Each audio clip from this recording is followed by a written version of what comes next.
Hello, my name is Alun, and today I'm facilitating a one-shot of my own game, Alien Dark, second edition, available now for free from itch.io.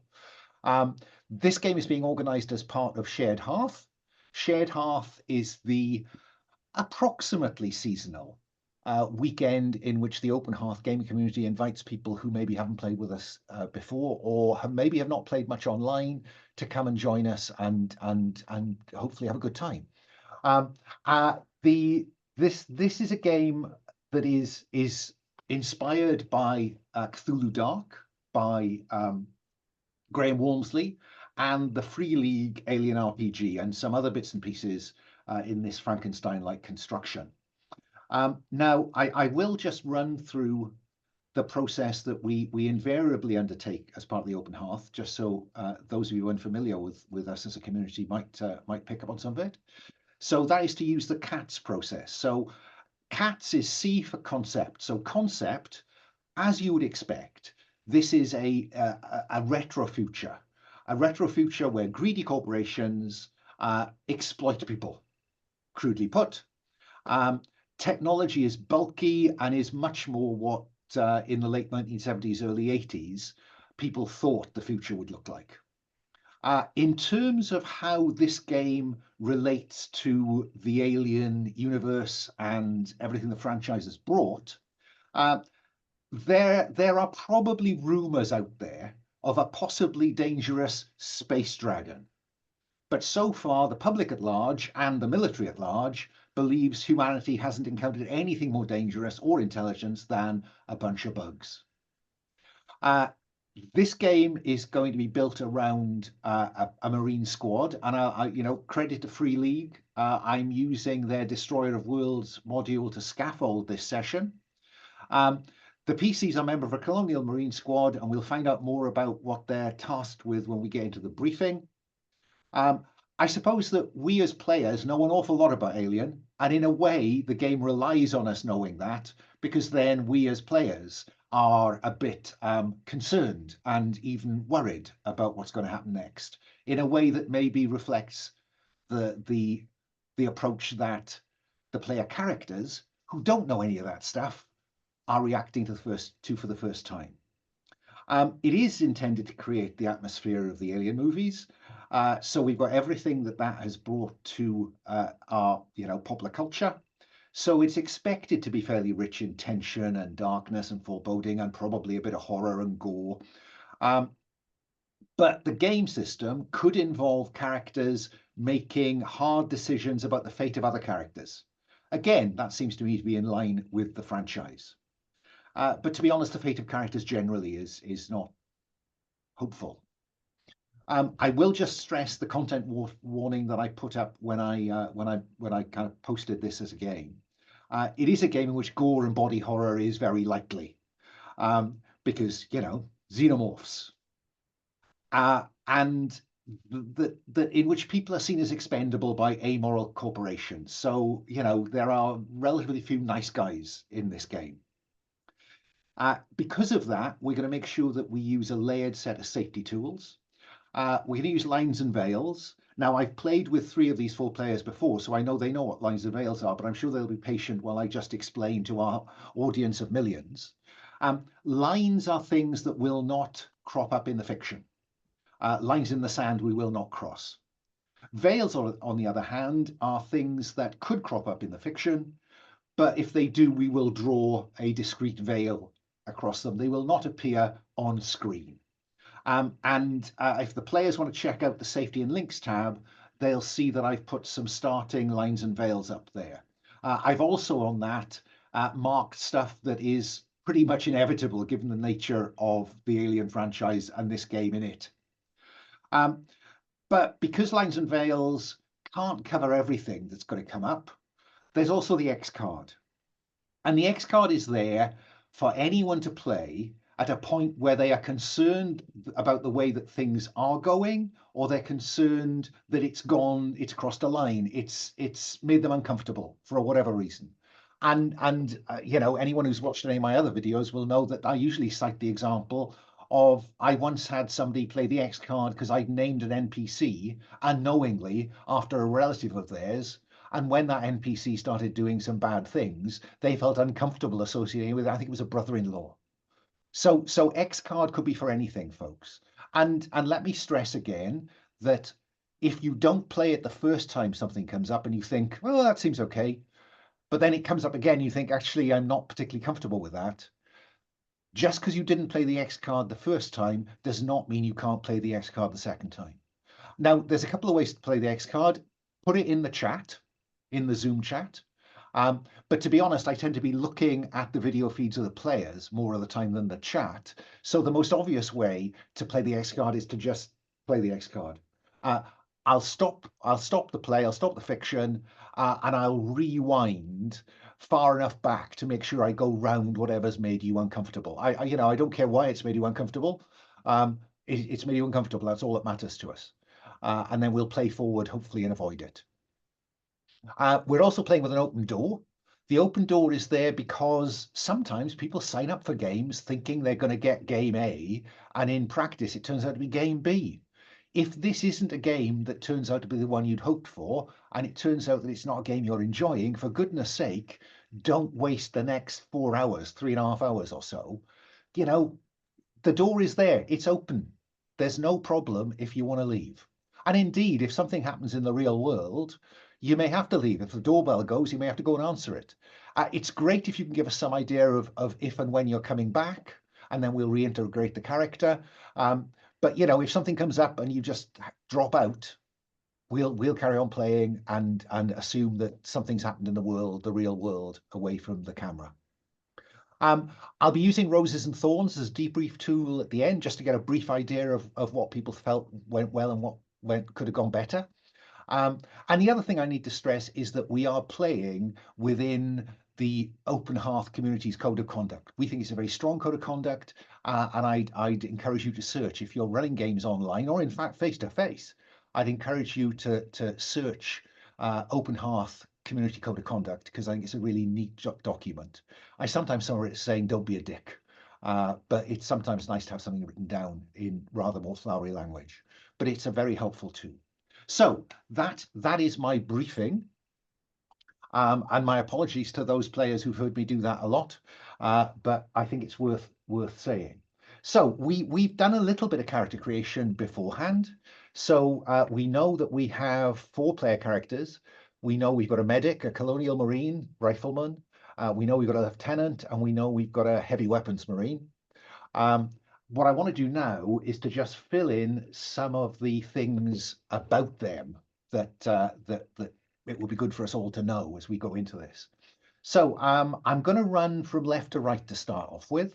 So Jason, just tell me something about Private Costa in terms of his expertise and maybe something of what he looks like.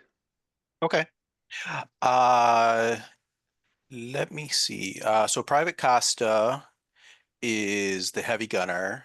He's a smart gunner, and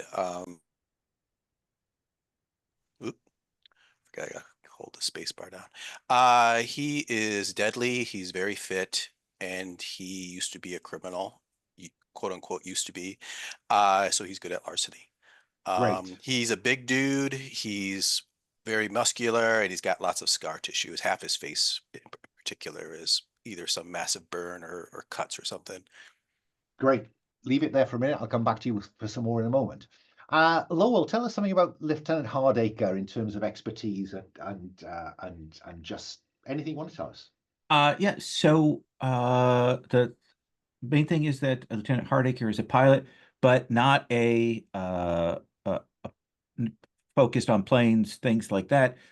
She is a tanker in her background, the APCs, ground vehicles, even like the ATACs, enhanced power armor, mech suits, things, which also means that she is like the minimum height requirement for being in the Marines, because you want short people in tanks and things to give yourself more space. And she has, perhaps not to her enjoyment, been promoted out as a lieutenant in the field.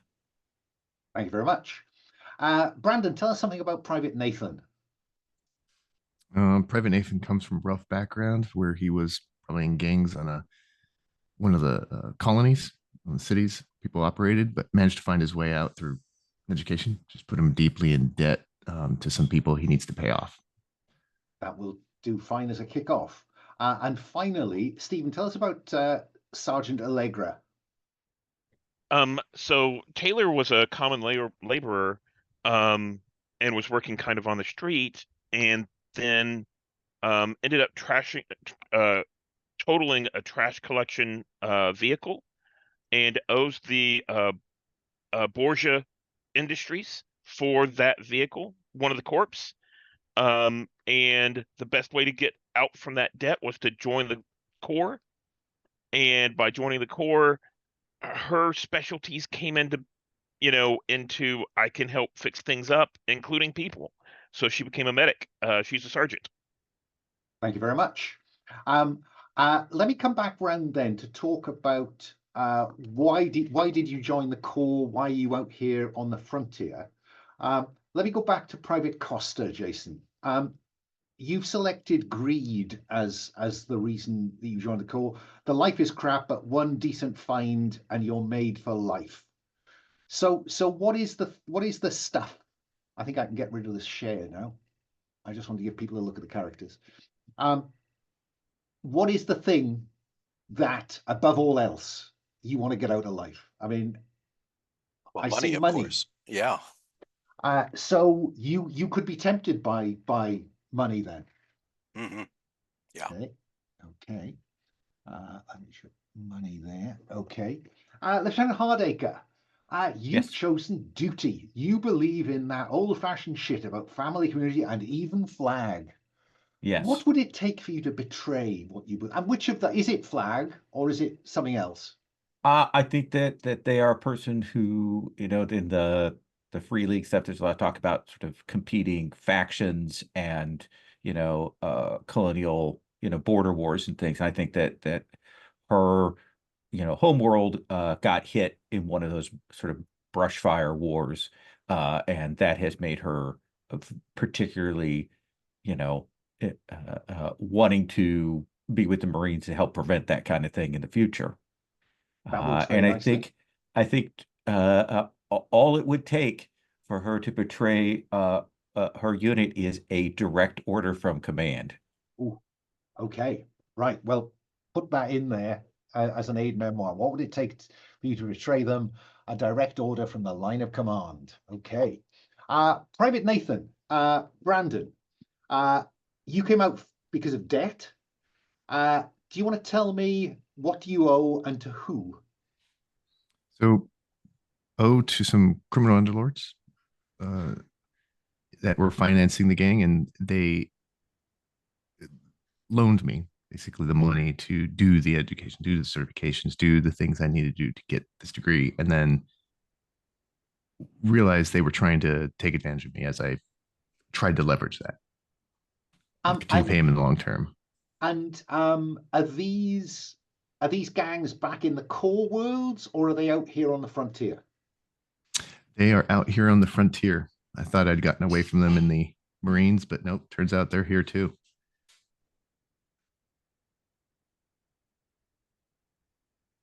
I like that.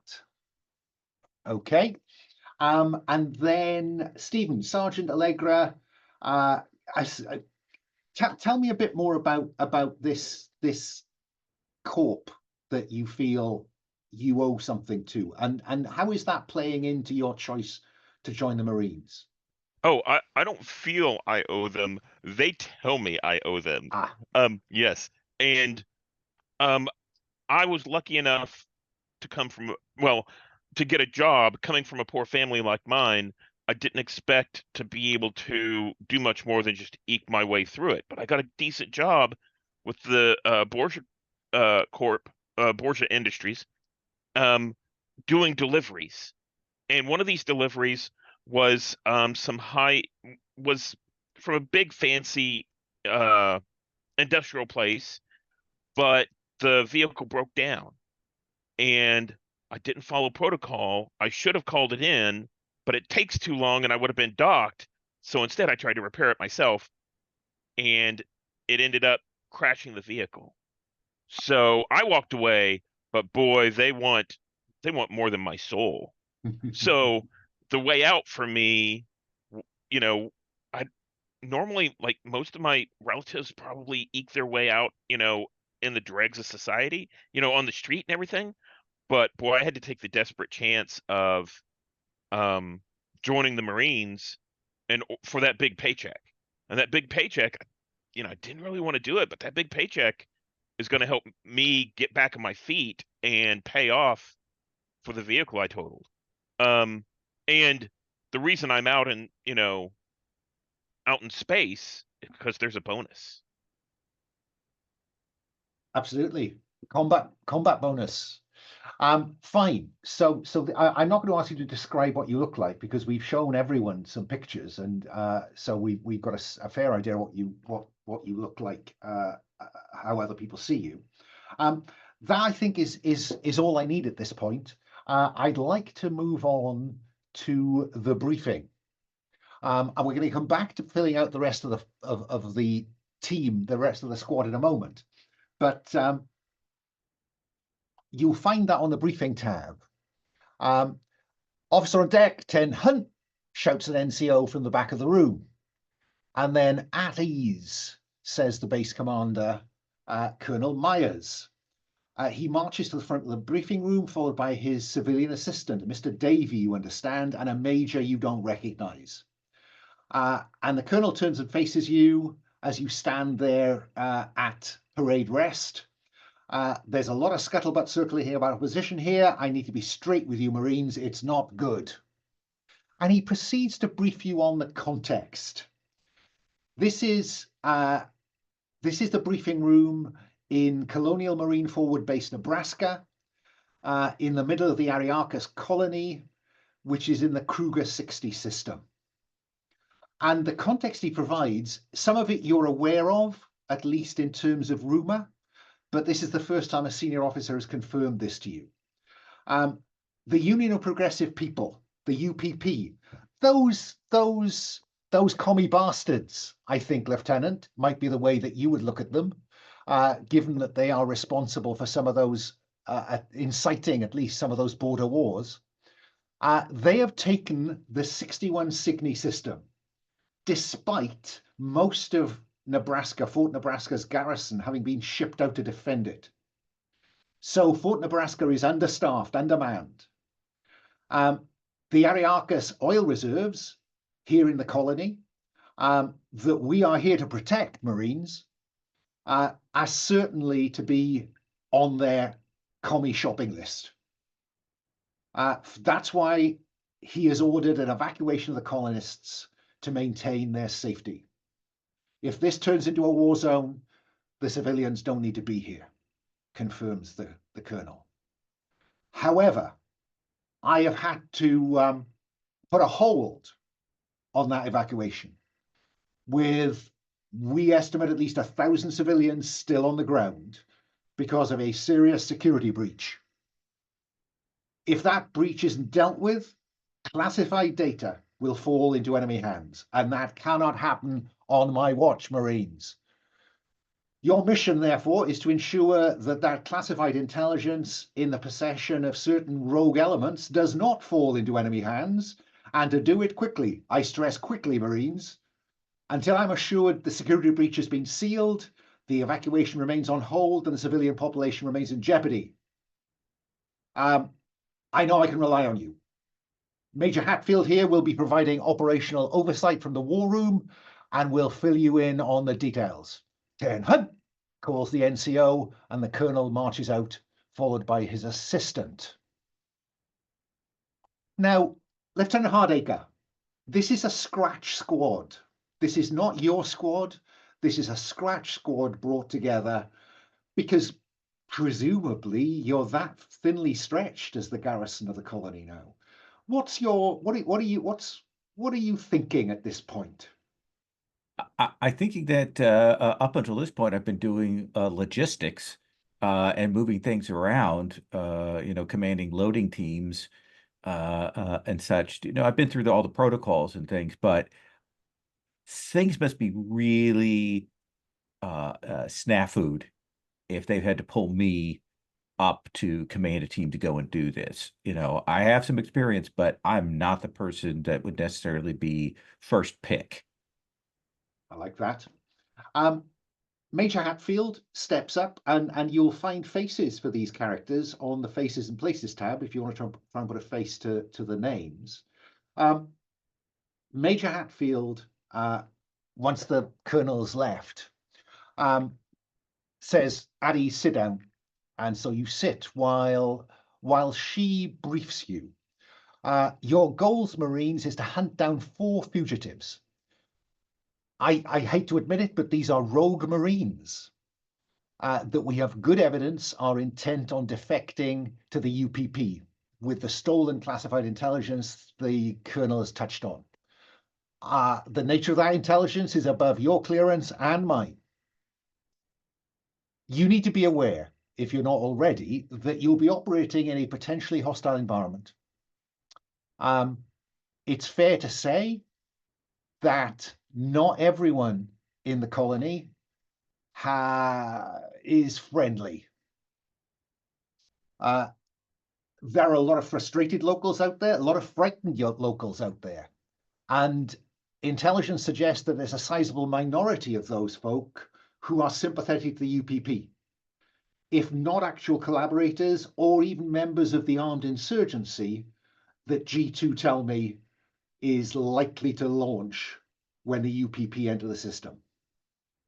That said, we are Marines. Civilians are to be considered friendly until there is evidence of to the contrary. I do not need a team getting trigger happy out there. On the subject of civilians, you will notice a civilian at the back of the room. Maybe you haven't noticed them, actually. They'll be joining you as a civilian consultant. I know that may seem a little out of order, but they're well qualified to offer you some help and support on this mission. The fugitives are 4 Marines, designated absent without leave. They've served together in special ops, and you have Sergeant Amelia Wojciech, Rifleman Isaac Carvalho, Corporal Jamie Wright, and a Comtech Marine called Reese, William Reese. You will find in your briefing packs identification on all 4 of them. Look, I need to stress, these are still Marines, and I prefer that they were brought back for a court-martial. But the Colonel's been clear with me, and I need to be clear with you. Their survival is less important than stopping their defection. You are therefore cleared to terminate them with extreme prejudice if that's what it takes to keep this classified intelligence, whatever it is, contained. Any questions? And I guess at that point... Actually, I have one question. Does it matter if they're alive or dead when we bring them back? I think extreme prejudice makes it very clear, Marine. Do we need the whole body or just parts?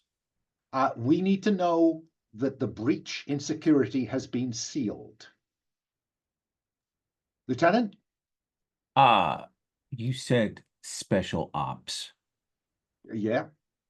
May I assume when you say that we do not know what their previous mission was prior to this? Records suggest their success rate was high, but you are right. Some of those operations are classified. One last question.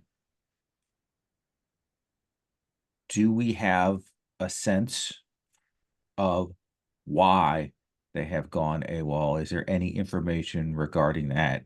Any suggestion of psychological trauma, or that they are UPP sympathizers or something else? Or do we have no information on that? I think at this point we can illustrate the mechanics of this game in a relatively low stakes place. So if you haven't already, I like low stakes. Yeah, exactly. So if you haven't already, you'll find the link to the dice room in the Safety and Links tab. and you will find there a relatively complicated set of dice. Please don't delete any, because you're all using the same ones. It's too complicated a dice pool to replicate for individual players.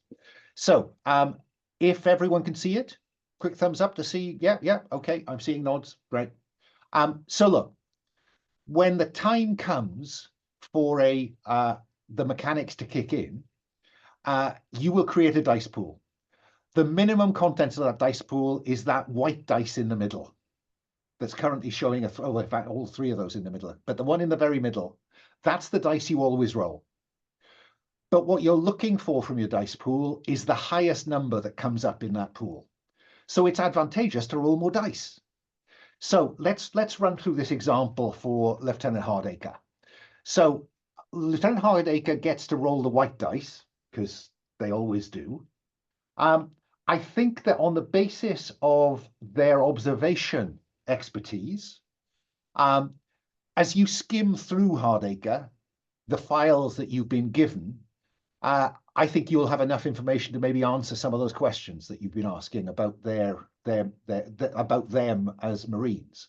So can you see that to the left-hand side, there's an orange dice that is labeled expertise? So you get to roll that one as well. The bonus dice is in my gift, unless you're deadly, in which case it always counts in combat to kill. But there is a green dice labeled stress. You can always add the green dice, because who wouldn't want to have a third dice in this circumstance? There are risks involved with the stress dice, but compared to the possibility of an extra dice, surely they are small. So, and if you're unfamiliar with this dice roller, what happens is if you are entitled to roll the dice, you click on it and a little circle will appear, a little kind of box will appear around it. And then as soon as you highlight one of the dice, a little kind of purpley button on the bottom of the screen with a little circular arrow on it will light up. And that's the one you use to roll it. So with that in mind, Lieutenant Hardacre, I'm offering you the white dice, the orange dice, and you can have the green dice. I will withhold on the green die. I will simply roll the orange die and the white die. I saw the orange move. I didn't see the white. I must have, let me roll the white die as well. So I have a 5 as my highest. Fine. So let me then point you at a tab called Basic Moves. And there's a move there called Investigate. When you want to ask a question about someone or something or somewhere, or want the GM to reveal something about the situation in which you find yourself, fine. So on a 5, you get the minimum needed to proceed, and the GM will also answer one question. What do I think the minimum you need to proceed is? I think, what are you most interested in knowing, Hardacre? I want to know if they believe that these people are UPP like affiliated. Like, do they believe that these people have swapped to the other side? Is that the concern, or is it something else? Okay, the minimum you need to proceed then is no, their loyalty has not in any way been suspected. They have been tagged with highly sensitive special ops operations against the UPP, within the UPP, and there has been no suggestion that they are ideologically committed to the communist ideals of the UPP, or that they have been turned by them. Okay. And then on a 5, you get to ask me something else. Is there any speculation in the documents as to their reasoning, their purpose, why they have betrayed us? Or is that just absent? Yeah, there is nothing in there on that. The only thing I will tell you is that they have been there's a reference to level 3. Duty station level 3, and then redacted. And I think general knowledge around the base is that level 3 is you need clearance to get in it. Okay. And my sense is, given the chronology, that's probably the most recent thing. That is their current duty. And, okay. All right. They were declared AWOL in the small hours of this morning. Okay. I suppose that the Major will next look at you, Sergeant, Any questions from you, Sergeant Allegra? No, sir. Um, Nathan, what about you? What's the what's the encouragement reward for being thorough? Do we just get the materials back and we don't get the guys, or do we need to do 100%? I can just reiterate your orders, Nathan. The objective here is to seal the security breach. If that involves, sadly, doing away with fellow Marines, albeit absent without leave Marines, you have to do that. What's vital is that this intelligence does not fall into UPP hands. And I guess what I'm telling you, Marines, is that given that our garrison is stripped down, holding this colony may be beyond us. Jason, can you alter your window name just so I can remember who you are just by looking? I think you might have answered the question earlier on, but let me formally say, any other questions?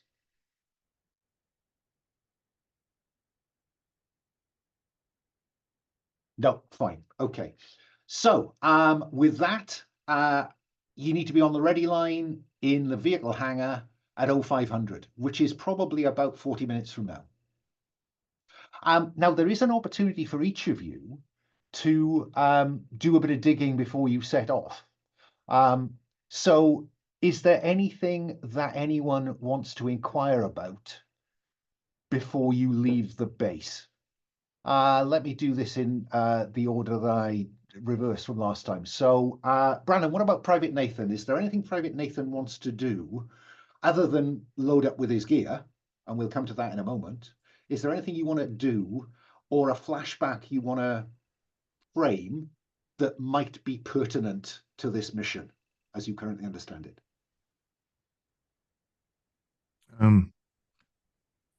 If these I want to find out if these Marines have been stationed here before or have locations here before, and do a cursory glance at their records, bunks, things like that. Okay, okay. So this again is the basic move, investigate, and you can highlight the white dice. I'm looking at, I think analysis is a legitimate, because you're looking through the records in the files you've been given as well. You're coming at them from a more cross-cutting view than Hardacre's fairly kind of straightforward one. So you get to roll to highlight the expertise dice. And you can always add the green stress dice.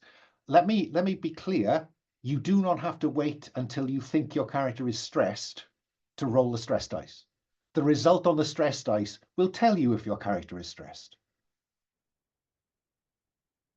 So 2 dice or 3, the choice is yours. Let's go with the third one. Let's try this. Let's see what happens. Right, so all 3 selected. Let's roll them all. A 4, fine. So on a 4, I will tell you for nothing that, well, what you tell, what is the most important thing you want to find out from having a look at what the word out on the street is about these guys and what the data you've got on them suggests? See that these individuals appear to be acting really out of ordinary, out of history. And so something drastic or unknown must have occurred to get them to do this. They've showed no history, no records. And so more probably paranoid that it might have something to do with, like, I'm looking for evidence that might be related to my bad guy, my individuals coming after me. Okay. Marine Reese.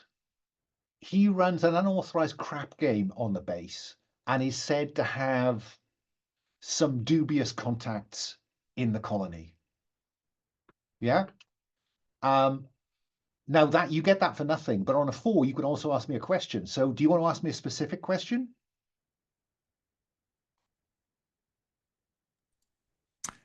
Marine Reese.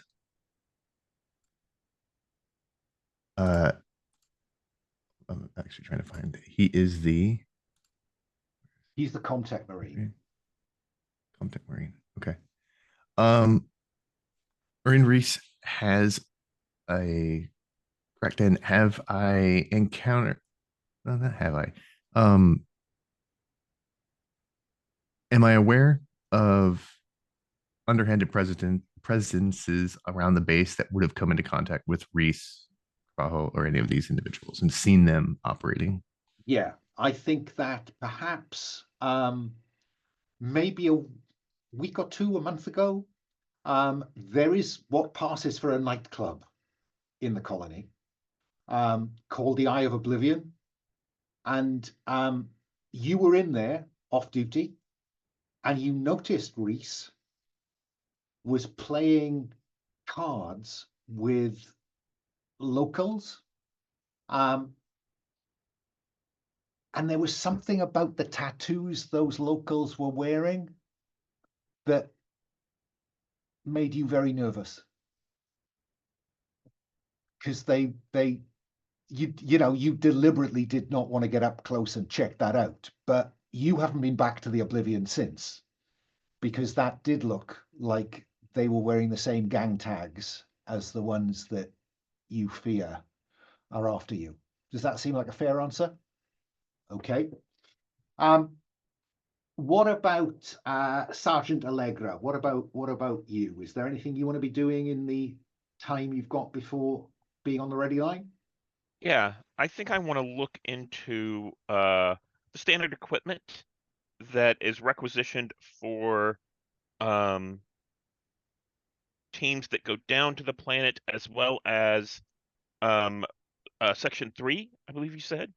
I'm not looking for specifics about what happens in Section 3, but what those teams are normally provided with, so that I can get the same equipment and be prepared. And are you particularly interested in what kind of lab equipment, computer equipment, or just generally interested?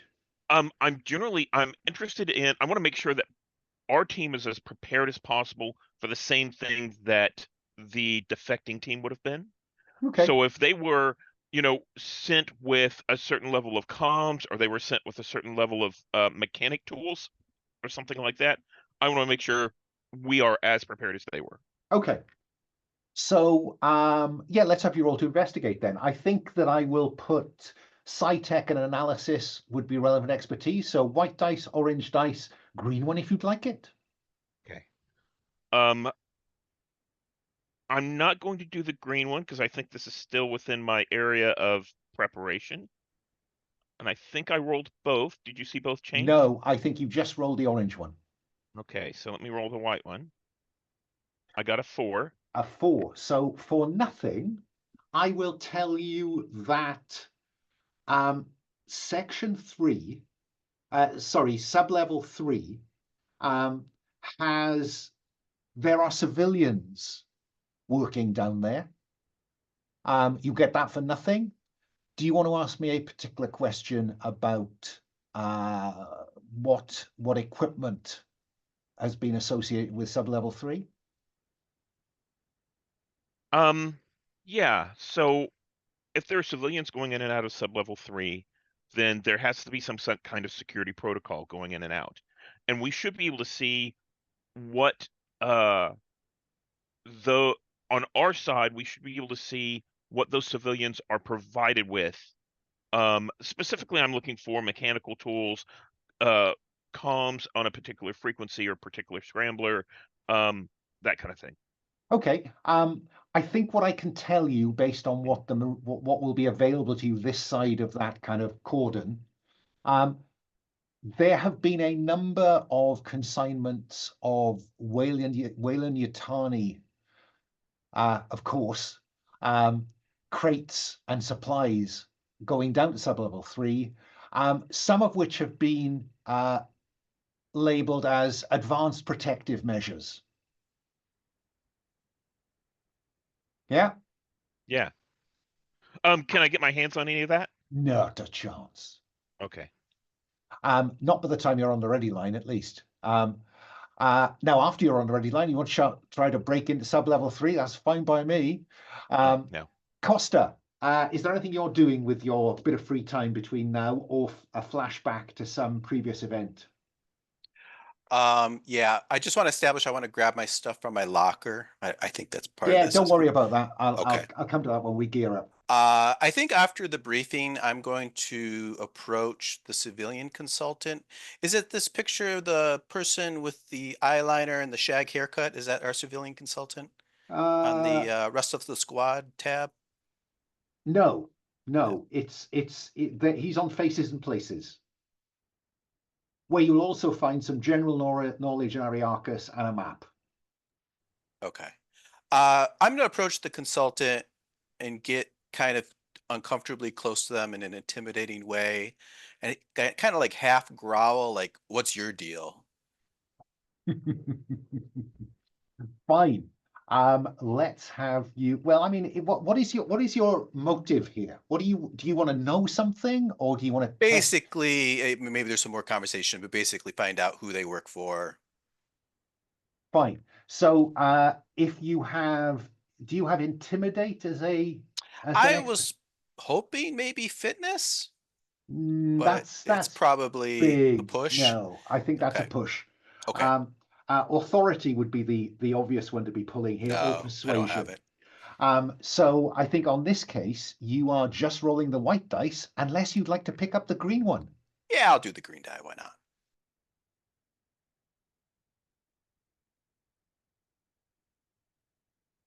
A six. Six. Wow. And my stress does not go up because it wasn't the highest. It Do I was remember that not. correctly? It was Okay. not. So as it says on the basic moves, on a 6+, you get the minimum needed to proceed, and the GM will also answer 2 questions. Um, and he says, I'm not entirely certain what business it is of yours, private, but Borgia Industries has made an investment in the development of this colony since it was privatized, and so I am here as a civilian advisor and support to the colonel, who you'll also know is de facto colony governor. So that, as you so colorfully put it, is my deal. You get that for nothing. Now Okay. you can ask me 2 questions. I would like to know, and maybe this is in a more polite voice. So is there any money in that? We have an investment, and we are very keen, private, and he kind of squints at the front of your battle dress, Costa. We are, of course, interested in ensuring that what is valuable here remains valuable. What I mean, is there any money for me? I would be very happy to discuss that, depending on the relative success of your mission, Private. That's your first question. Do you have another one? How is I mean, I know Wayland Yutani's also been around the base and whatnot. How do you guys get along with you Borgia guys? Um, Relationships are cordial.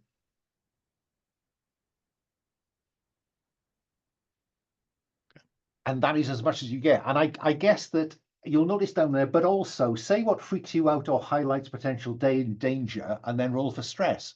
I'll explain to you that when the game says roll for stress, you roll a dice that you think likes you, and if it is greater than your current level of stress, stress goes up by 1. But I think that probably what freaks you out is that things are cordial, suggests things are not cordial. And that was a 4, so stress goes up by 1. Stress goes up. Okay.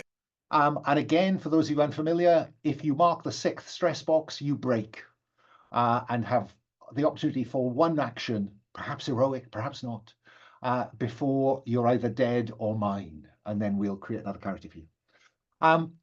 But also it says, and mark info. You'll find on your character sheet a set of 6 boxes marked info. This is stuff, a resource for players that you pick up during play that can be spent in a number of different ways that we'll come to if we need it.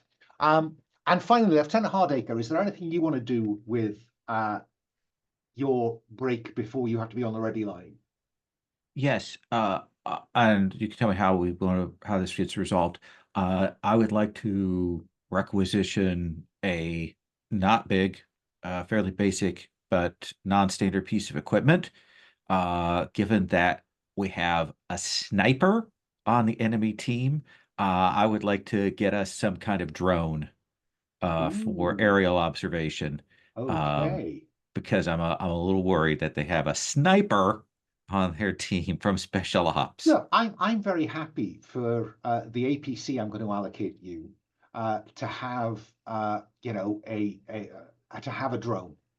Then I am entirely happy. I will be fiddling around with that as we get ready. Okay, what I'd like to do, we're on the hour and I would normally be breaking about now, but I would quite like to pencil in the rest of the squad.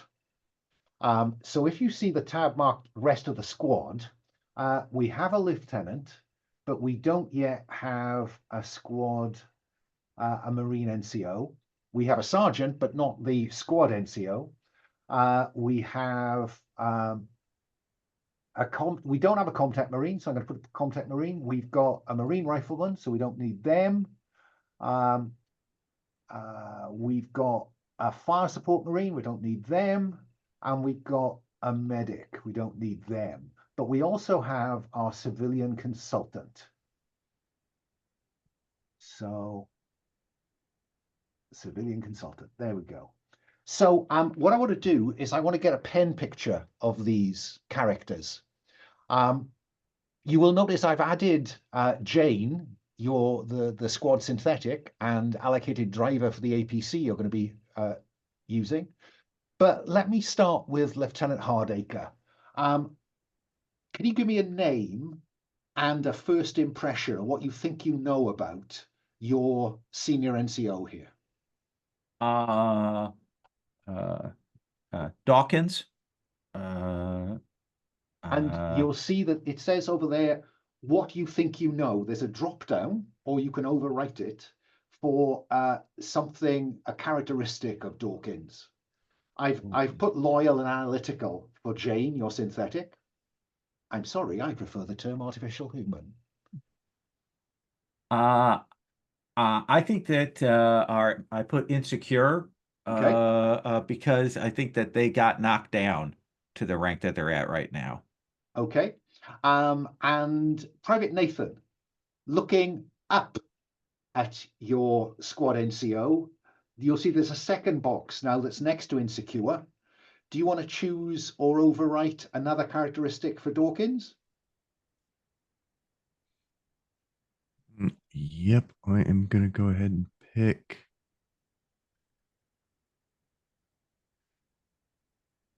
Put obnoxious, right? Their insecurities. Put them Fine. at an yeah. Okay. Make them too much of a personality to deal with at times. Okay. Let me go next to Sergeant Taylor. Sorry, Allegra. Taylor's her first name. Do you want to give me a name for your Comtech, your attached Comtech Marine, and choose a first characteristic of them? Sure. The Comtech Marine's name is Oz Krogransky, and I put that in the chat. Right. I'm glad you appreciate it. did. Yes. And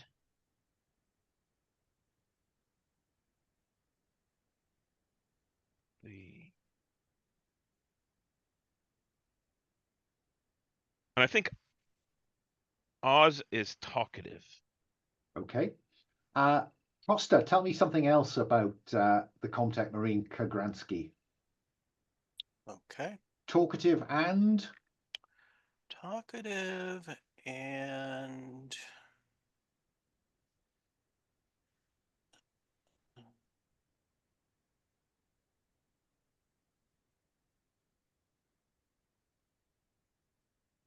inexperienced. inexperienced. Fine. Make that slightly bigger. There we go. There we go. There are some potential marine pictures down the right-hand side of this table. So if you see one that you like, by all means, pick it for them. Then our civilian consultant, Private Nathan. Do you have a name for this civilian consultant?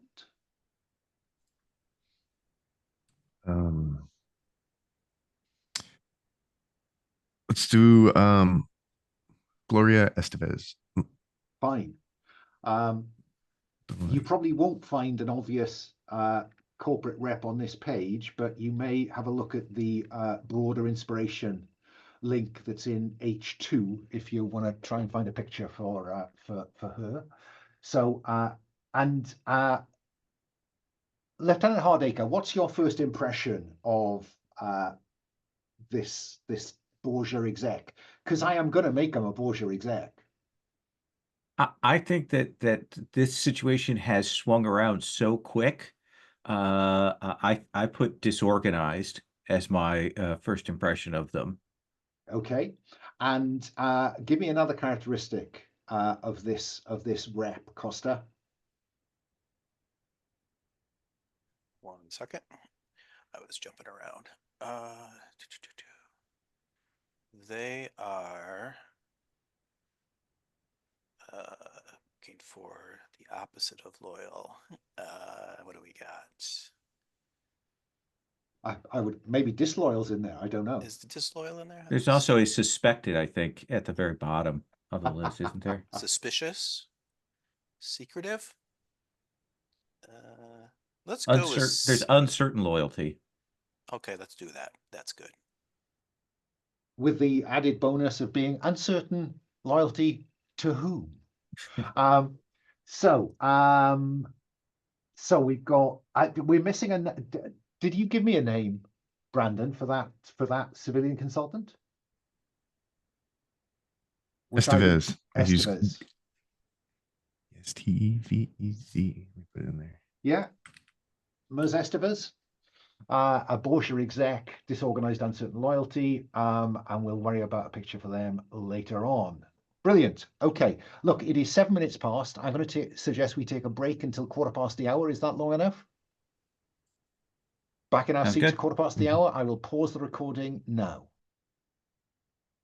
So after our commercial break, because we are, of course, filming a Netflix pilot here, we cut to the vehicle bay on sublevel 1 of Fort Nebraska, where you are all lined up with the other members of the squad. And Major Hatfield is there to see you off, and explains that, you know what you have to do, Marines. We need to get it done neat and quick. Good luck. And then turns on a heel and marches away. And I guess then, Lieutenant, you kind of usher the team aboard the APC. Jane is already in the kind of driving seat, ready to rock. Marines, we're heading for District South. That includes the downtown. The Eye of Oblivion is our notable place of crossroads and possibly public information. It's also close to the spaceport, and it's also the furthest place away from the more colonial admin. So it is most likely. However, we are dealing with special ops, which means they are prepared for this kind of hunt, but we have to begin with basics. So we're going to be heading in there. We are going to be parking the APC outside as best we can of the perimeter for South, and then moving in. We are likely to encounter civilians who are upset and or hostile to what we're doing. Let's treat them with kid gloves until they draw on us. And at that point, those gloves come off. Fucking A.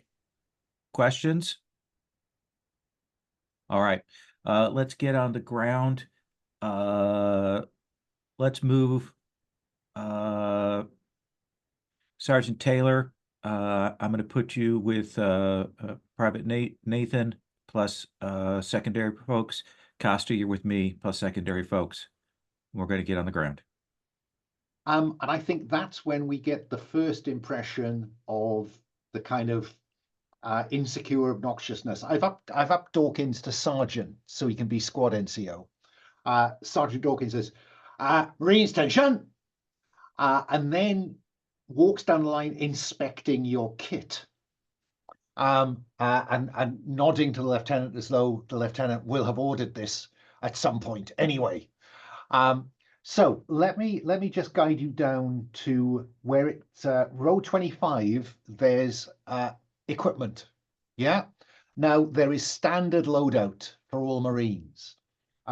If you go down to row 56, you will find US Marine Corps Colonial Marine personal armor.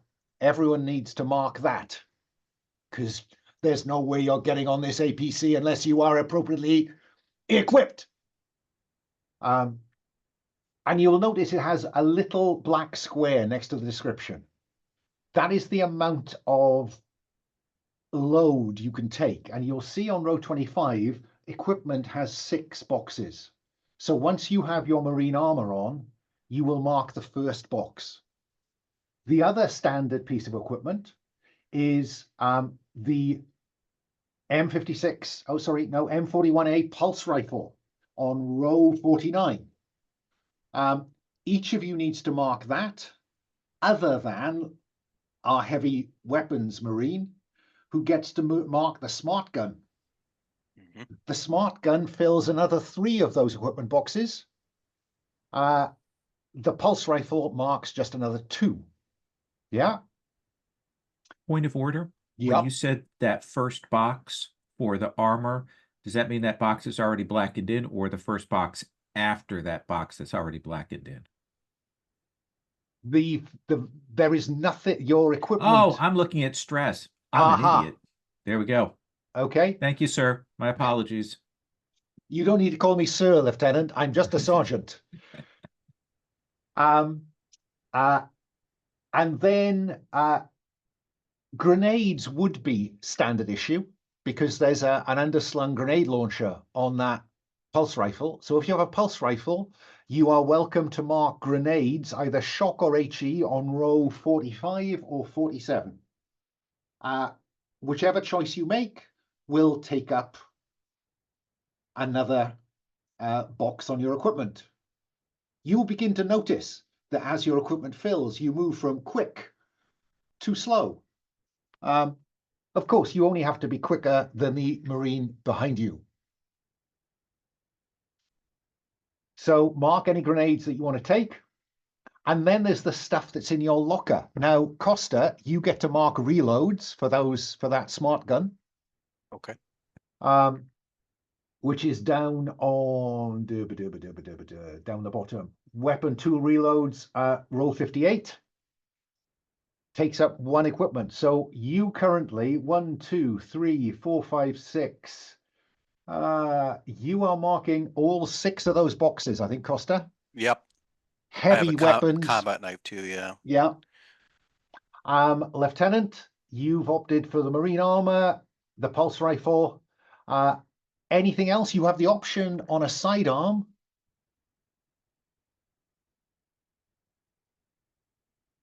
One second. I think actually,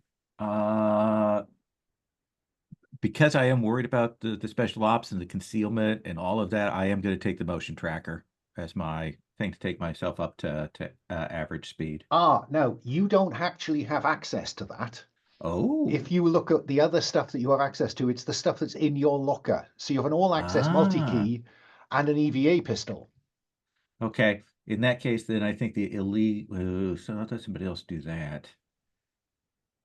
Yeah, I would stress, I think, to Costa that illegal multi-key, if you want it. I'm going to take. I believe that the EVA hard suit that has the protection is listed as a 1 dot. It is, but again, it's not standard issue. So your standard issue is combat armor, pulse rifle, optional sidearm for an officer or NCO. So this is stuff that is in the Oh, base okay. somewhere, but not necessarily available to you as a standard mission loadout. Okay, I thought it was in the locker column. Then Oh, sorry, yeah, in your locker should read sideways. So in your locker is an all-access multi-key and an EVA pistol. okay, Yeah. yeah, okay. Private Nathan, you've already marked your personal armor and your pulse rifle for 3. Do you want to add any grenades to that? And just to repeat, the in my locker sidearm and utility tool, those are coming with me. No, those you need to mark and take up load with if you want them. The utility I'm going to tool take the. is a useful one for messing with machines. So I'm taking the utility tool. Fine, you'll find that down the list somewhere. Yeah. And finally, Sergeant Allegra, armor, rifle, medkit. Anything else? I'd Illegal like to take it. multi-key? I'd like to take advantage. Is there anything I could use for a comm unit? You all have comms. It's built into the battle dress. Okay, but there's not anything where I could make further use of that. It looks like. I think the only other thing that's really open to me at this point, I think you mentioned sidearm would be an option, It as well is. as grenades. Well, grenades to enlisted NCOs and officers could select a sidearm. Okay. So I think I don't. I'm not going to go with grenades. I will take a. See, I have SciTech and ComTech. So I'm a techie kind of person. I'll take a multi-key or utility tool. Can I take a utility tool? The options available to you are medkit and illegal multi-key, Okay. based on your choices. Okay. And then the sergeant declares himself satisfied with they are ready to mount up, Lieutenant. All right. Give him Get the in position. nod, and he Might will give a yell, nod. Yeah. "Mount up!" And you stream aboard, and then we cut to the APC heading at pace out of the base towards District South. Jane knows where she's going. She's got the sat nav. She's got control. She's using the roads. She is traveling fast, so it is minutes away to the Eye of Oblivion. What she will ask, Lieutenant, is, do you want me to park out front or do you want me somewhere else, sir? Let's stop a ways away, give ourselves some on the ground movement, and reduce our footprint. Okay. I think it's fair to say that, you know, the neon on the front of the Oblivion is flashing. All intents and purposes, the party is still rolling. Private Nathan, we know you've been here before. Is there anything you know about the Eye of Oblivion that a regular, you know, or a previously regular visitor might know that might be of assistance? There are side entrances for special individuals that are VIPs to the club. And if you share that with the lieutenant, that will offer you at least 2 ways in, the front way and a side exit, a side entrance. Lieutenant, yep. There are other ways in if we don't want to go through the front door, sir. All right. Identify and take point. We'll follow up. So Nathan heads out, and there's lots of those hand signals that go on. Sergeant Taylor, Sergeant, I'm gonna keep calling you Taylor. Sergeant Allegra, do you follow up on Nathan or do you hang back as the medic? I let Nathan take point, but I follow him because that's the orders I was given. And I think probably our Comtech Marine will go with you. Who's it? Kagransky will go with you just in case anything you need to kind of crack the doors or whatever. So, unsurprisingly, Nathan, when you get round the side of the building, there's no bouncers on duty. Seems like everybody's welcome tonight. It is about 4 o'clock in the morning. They were declared AWOL 2 or 3 hours ago. So Nathan, when you get to the door, what do we see you doing? Taking a look, there is a lock. I'm checking to see if someone's either propped it open or if it's securely fastened. Let's I say will make there's you roll a for that. I think that you can see that the door is open. it's open. Okay, so open. Be like, okay, someone came And in it, recently. it may even be blowing a little in the wind because Hmm. Arearchus is a cold moon. It's never particularly bright. It's always twilight, reflected off the enormous gas giant it circles, and there is snow in the wind, so it might even be just blowing a little bit. And as it opens, you can hear the thump, thump, thump of music from within. I'll say we're in luck. Somebody didn't close it properly this time. So, and then give a short layout that, from what I know, it's then there's going to be a hallway that goes into the main area and room for us to get on either side for making it. You're also pretty confident that back here there are, there's a kitchen, there's offices, it's the kind of behind the scenes bit of the club. Allegra, you're second in. What worries you about this access? It worries me that the door was open. This was described as kind of a private entrance. This should be covered. And both me and Oz, the Comtech Marine, we're coming in, clearing the area. If there's you mentioned that there were offices and kitchens and stuff like that. We're scanning through those to make sure there's no that the Marines aren't there ready to pop out at us. Okay. So Nathan goes down the corridor. You check the door on this side. Oz checks the one on the other side. Lieutenant, at that point, I'm assuming you and Costa and the rest of the team are up to the door. Yes, but I think we're going to hold position here. Costa move to observe in case we're flushing people out. Okay, so Costa, with that really cool big smart gun, is outside covering the entrance, the exit. Allegra, what do you do when a woman behind that desk says, "Who the fuck are you?" The authorities, ma'am, I'm so sorry. I'm going to have to ask you to exit the premises. We have some disturbances here that we'd like to make sure get taken care of. Now, just let me be clear, if you will. Do you own this club? I do not own this club. I am part of the protection for this club. Okay. If you want to stay, we can't guarantee your safety. What?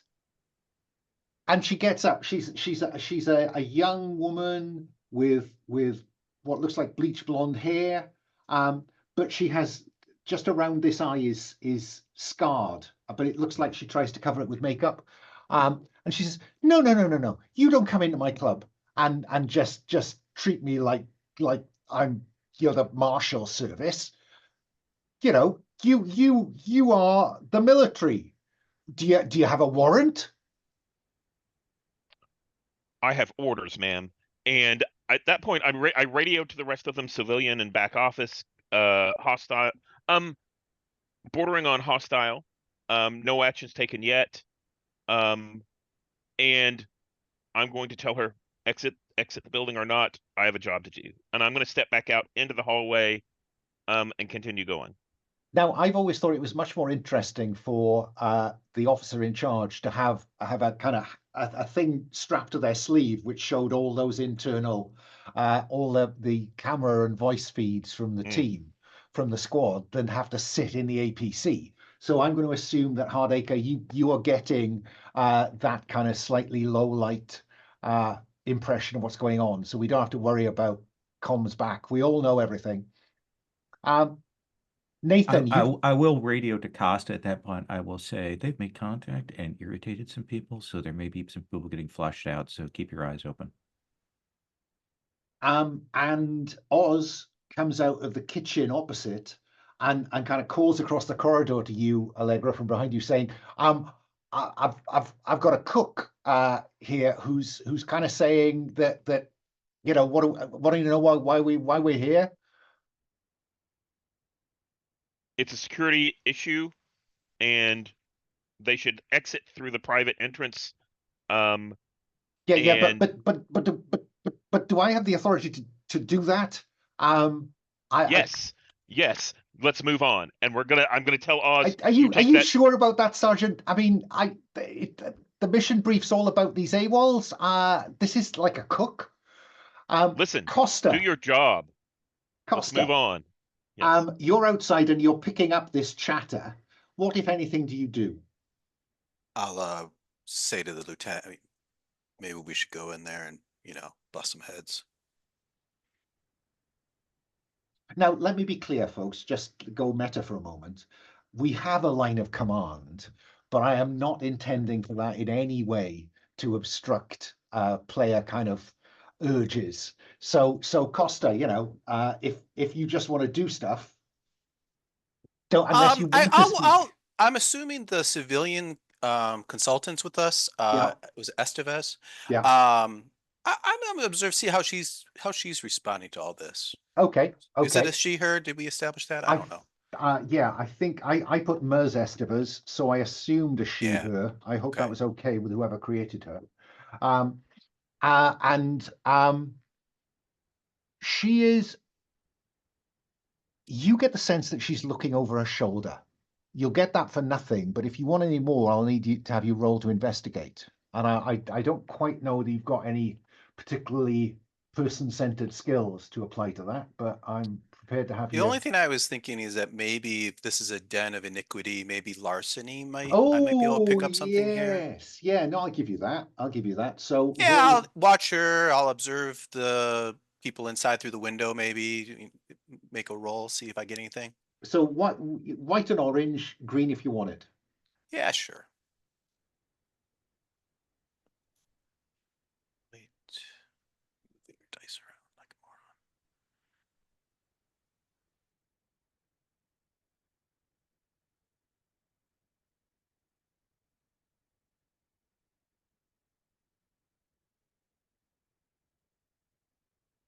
A 5. Now, I point out to those of you who are unfamiliar with the mechanics, where the stress dice is equal to or higher than any other dice, stress automatically goes up by 1. So, Costa, mark stress. But on a 5, I've told you what you get for nothing. She seems to be more concerned about looking over her shoulder than about what's going on inside the club. You mean around outside of the club? Yeah, kind of, and just, looking around. You might almost go so far as to as if she's afraid that you've been followed here. Okay.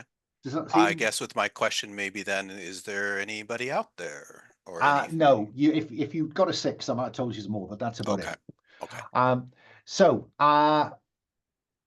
Nathan, you've got to the kind of the swing doors that go out into the club, and there is that thumping, and there's a little kind of porthole window in each door, and as we look through, we can see flashing lights. It's not as packed as on a busy night, but there are a lot of people in there, a surprisingly large number of people. Looks like they want to party the end of the world away. Through the swinging doors, looking for an opening, or maybe just push the doors open slightly and see if I can get a B on where the underbelly tends to sit, right? The criminals that we are familiar in the area, and see if we can spot them. maybe let's have spot let's have you some roll of the to guards. investigate. I think that I think I'm going to give you the benefit of analysis to kind of get a sense of the crowd. So white and orange, green if you want it.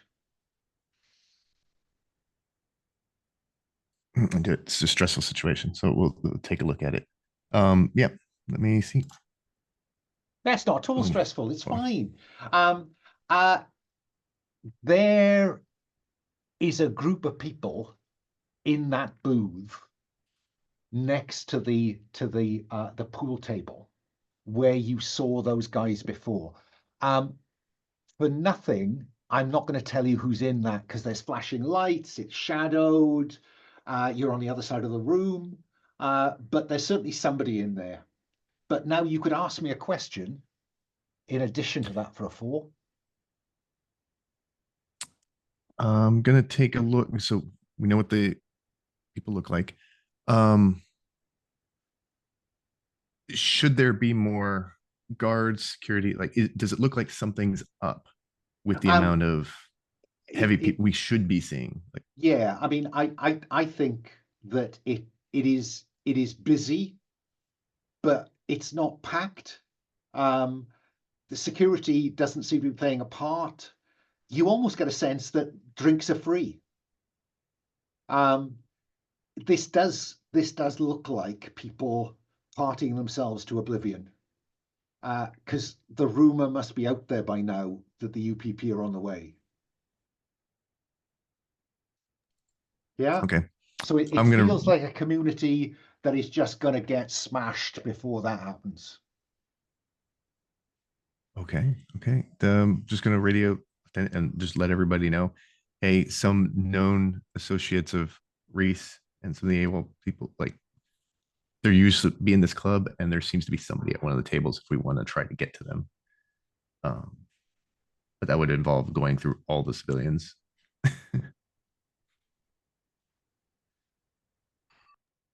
Taylor, sorry, Allegra. I'm going to keep doing that. Sorry, Sergeant Allegra. The woman gets up, appearing finally to be going along with you, and bustles past you, pushes past you. She's very well muscled, actually. She's slim, but no slouch. Moves you to one side, steps into the corridor, and instead of turning right to leave, turns left and marches up behind Nathan. Nathan, you will, maybe see her reflection in that little porthole. And Oz and Allegra are, a few steps down the corridor. What do you do, Allegra, first before I come to Nathan? I radio into the lieutenant and request permission to detain a civilian. Permission Would we have granted. cuffs? Yeah, you'll have some zip ties. Zip ties. So I Yeah. think as she pushes past me, I reach up to zip tie her arms behind her and escort her out. Okay, so what I want you to do, I think here is this is a role for a skill called do something else. It's not covered by any other specific one, so you roll to do something else. When you do something, you roll a d6. Do you have fitness or anything else vaguely physical? I don't think I have anything other than fight and shoot. Yeah, so I'll give you the benefit of fight. So you get Okay. white and orange, and the option of the stress dice. This woman isn't worth stressing myself out over. So I'll take the white and the orange and let me roll those two. I only saw the orange change. I don't think I'm using the dice correct. A 3, Okay. about time. On a 1 to 3, you barely succeed, or the GM may exact it cost to offer you a hard choice, but also mark danger. Danger is a resource I get to spend. Okay. And so you get a hand on her arm, but no more than that. And she turns and punches you. And my goodness me, is that a punch?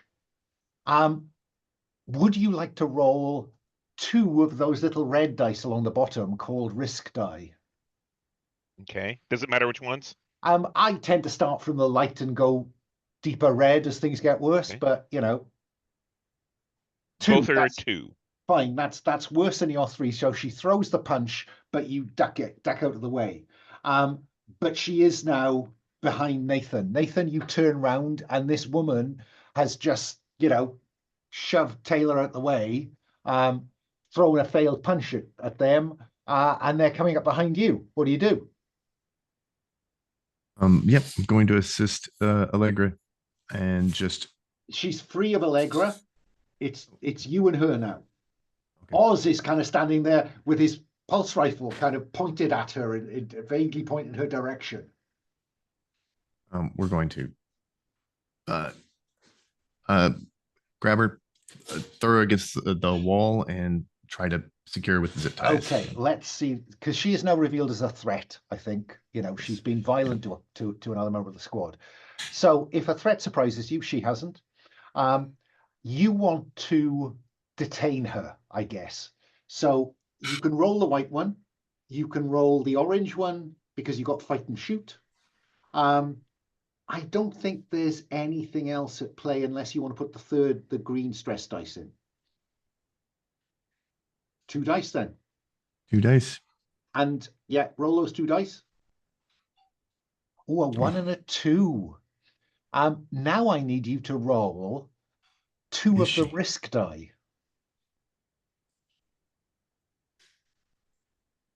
A 3. Okay. Well, you fail to restrain her. She is strong, Nathan. She's this thin young woman, really, and yet she is surprisingly strong. And she takes you by the front of your battle dress and throws you against the wall. Where a risk die exceeds your best die, you are at risk of a harmful consequence. You just get to roll a d6 that likes you, and a high result would be a good result.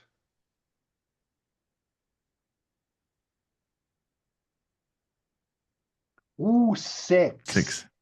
You were lucky this time. It hurts, but you'll live. On a natural 6, because that was so close, roll for stress and mark info. So a dice you like. Roll for stress.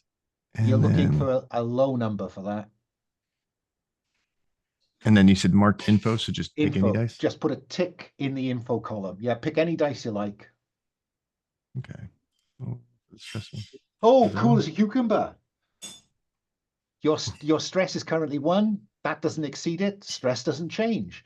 And there's an info track. Put a tick in the info track. She throws you against the wall and goes into the club.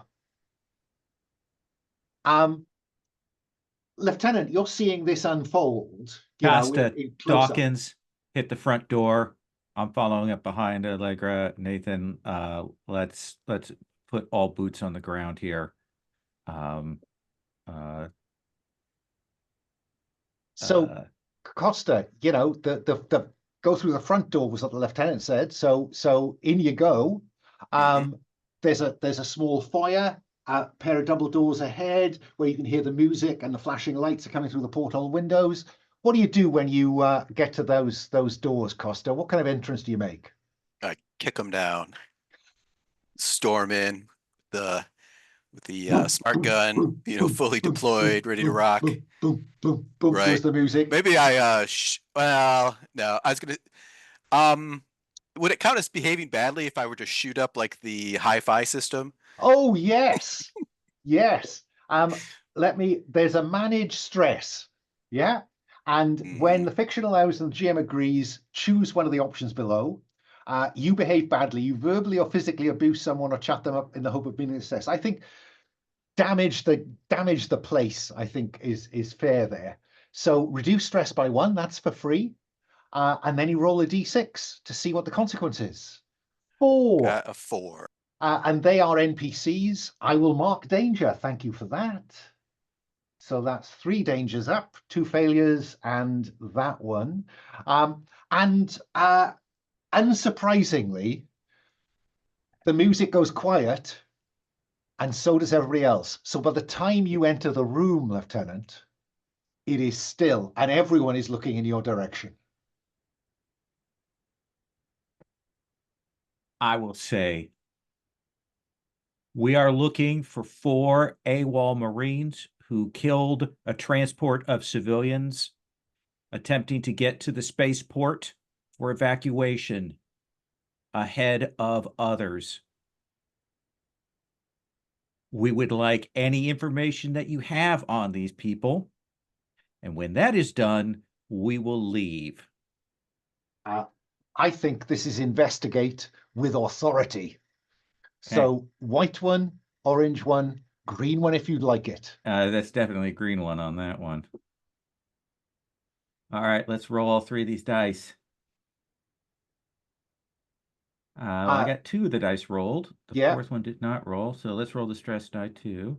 Oh. So I got 5, 5, and 2 on the stress die. I think for nothing. Also, I just heard for like Nathan had pointed out like had kind of given us a visual cue. So my eyes are like swinging at that person. Okay, I like that. Okay.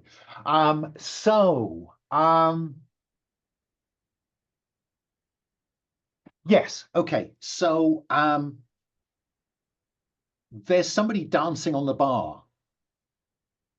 And an attractive young woman who may or may not have been a stripper, but puts her hand up and says, I think I may know who you're talking about, sir. Excellent. Why don't you come down here? If you'd like somebody to help you down. Nathan, would you help the young woman down? I assist. And it's like the Red Sea parts, the crowd parts, Nathan, as you go down the steps onto the dance floor and across to the bar. Allegra, I'm assuming that you and Oz have come in through the other door. Yeah, we've come in through the exit, but we're covering the exit to make sure no one comes in. And I think we flipped on the lights, so it's like the end of the night. The lights have lit up and everything's bright in here now. Yeah. It's you kind of wish you hadn't. This is a really it's the worst of nightclubs when the lights come on. There's a reason that they don't have those lights on. How can this place be so sticky? Yeah. And she comes back across. Lieutenant, while you're doing that, you notice a couple of people from the area that Nathan had indicated just trying to make an exit. And their hands go up. Costa. Just to make Costa turn the barrel that way. Mm-hmm. Okay. Nathan brings the girl up to you and let me see. I want to roll a d6 for this one. Why shouldn't I? Yeah, there was a guy. There was a guy. They were here, definitely here. They were in civvies, but they had their gear, and that's really strange. One of them hung around and got drunk and aggressive. So in the end, we carried him upstairs, or some of the guys carried him upstairs. How long ago was this? They were here, I don't know, maybe 2, 3 in the morning. Okay. So an hour or 2 ago. So might that drunk person might still be upstairs?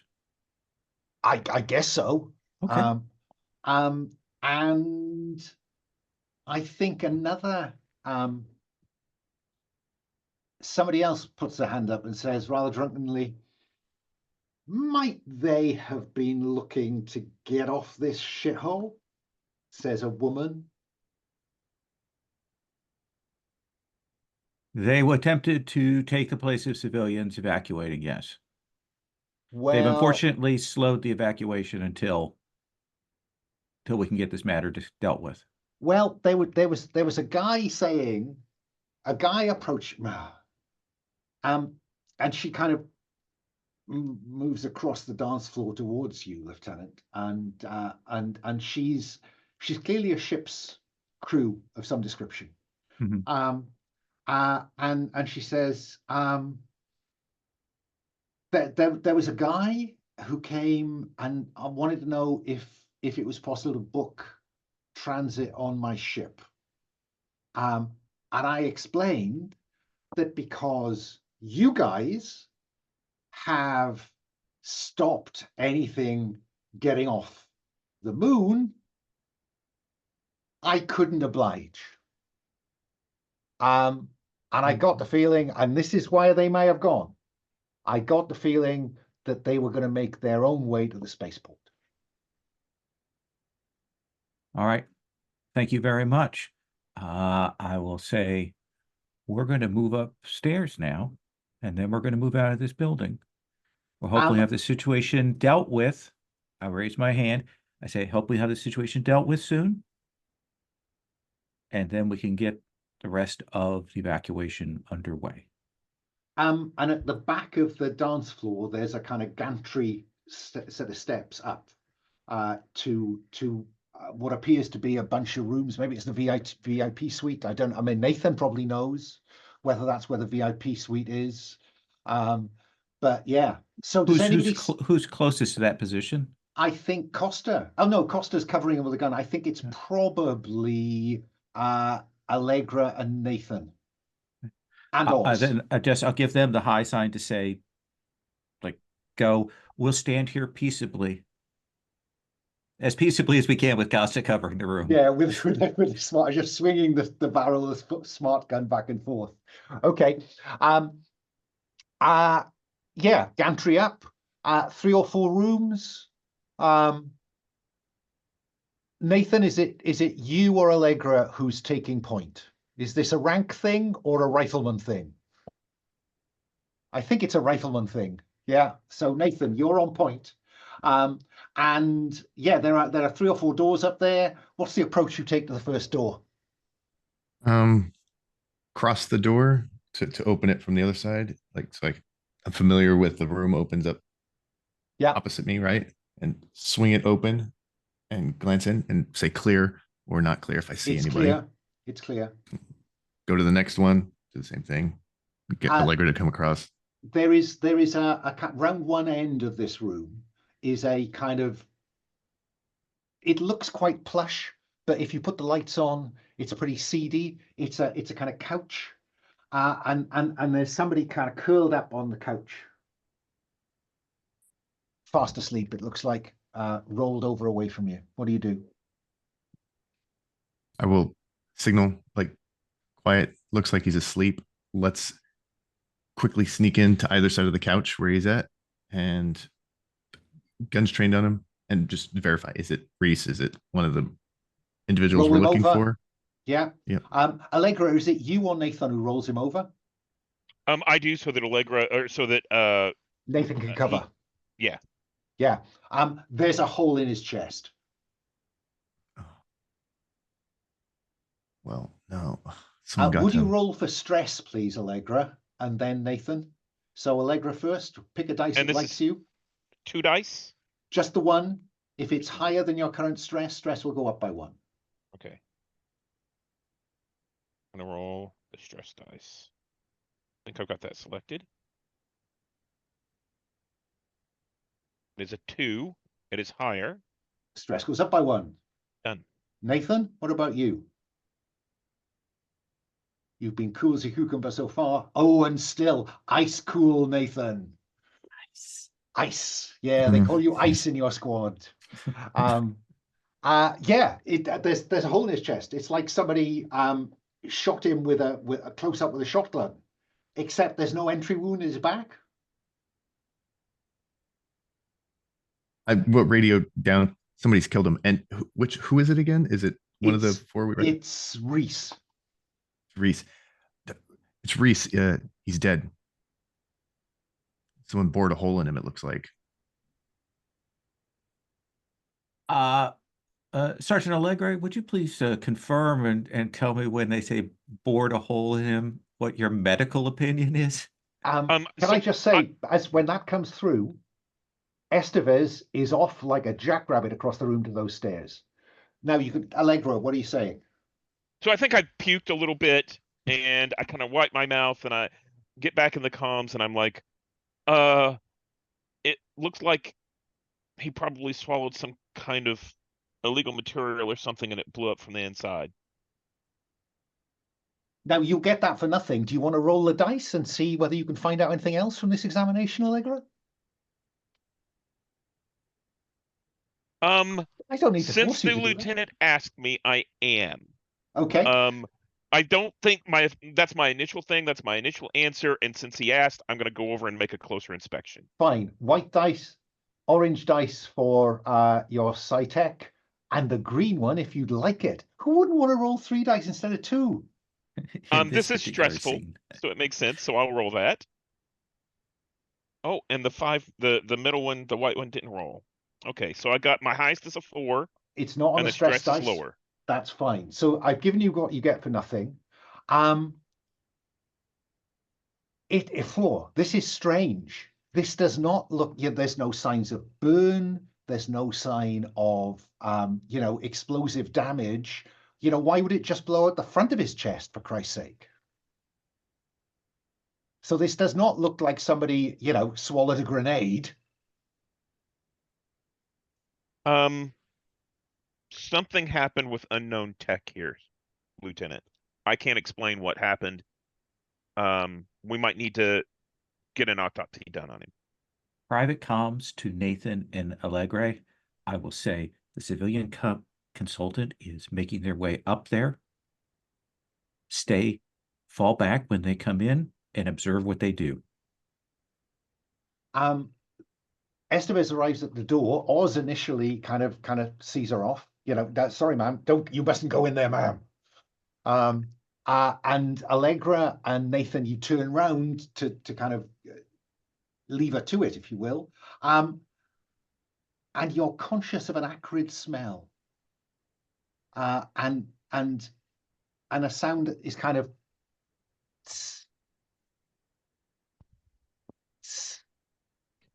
I step back to the door as Estevez comes in. I tell Oz, clear the other 2 rooms that are up here, and radio for help if you need it. While Allegra's doing that, Nathan, you've got that kind of shoulder-mounted light that's giving you a kind of beam of light around here. And in the corner behind the door, up in the corner of where the ceiling meets the corner of the room, is a large, flabby, organic thing, sack maybe, and it seems to be dripping stuff. And when the stuff hits the floor, the carpet goes. Tss. I'm gonna say, contact, or like something's on the wall. There's a thing there. There's something up in the room, and it's up on the wall. Okay, we see that in the corner there, on the video feed, the kind of crackly black and white video feed. Let's have you roll for stress, Nathan, because that is weird shit. Weird.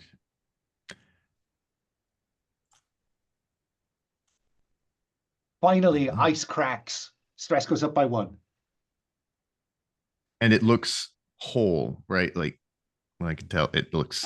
I mean, it's about a giant 4 or bulb. 5 feet by 2 or 3 feet, and it's kind of stuck across the corner of this ceiling,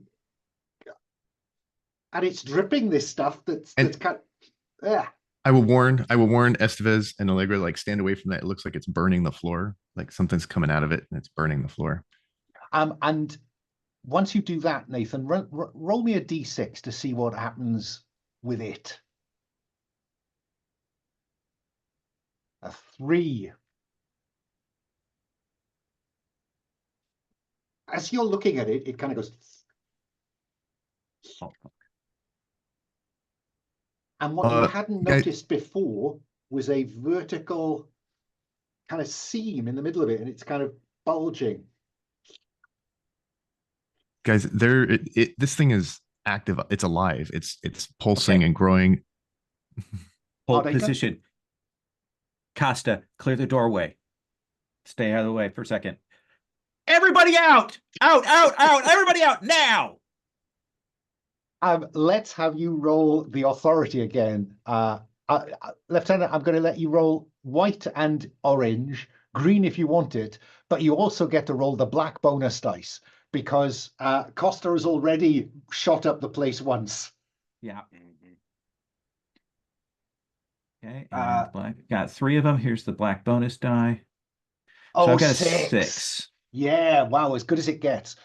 People, it's not a stampede. People kind of look at you, they look at Costa, Costa looks at them, and people just, they're just gone. Out the side door, they're streaming past you through the main door. I have to say, the guys that you had your eye on in the corner, they've just gone out through the back door. Yeah. But on a 6, that goes brilliantly. What is the additional benefit you get from this going so smoothly, Hardacre? I think it's that the chef slash owner, the people who work here are also like, okay, let's ghost it. Yeah, yeah. Yeah, the younger woman and the cook leave together, and she's saying, "Spaceport." Yeah, I guess so. So that goes brilliantly. Okay. But on a 6, you mark info. Well done. But you also roll for stress, because this is well beyond logistics.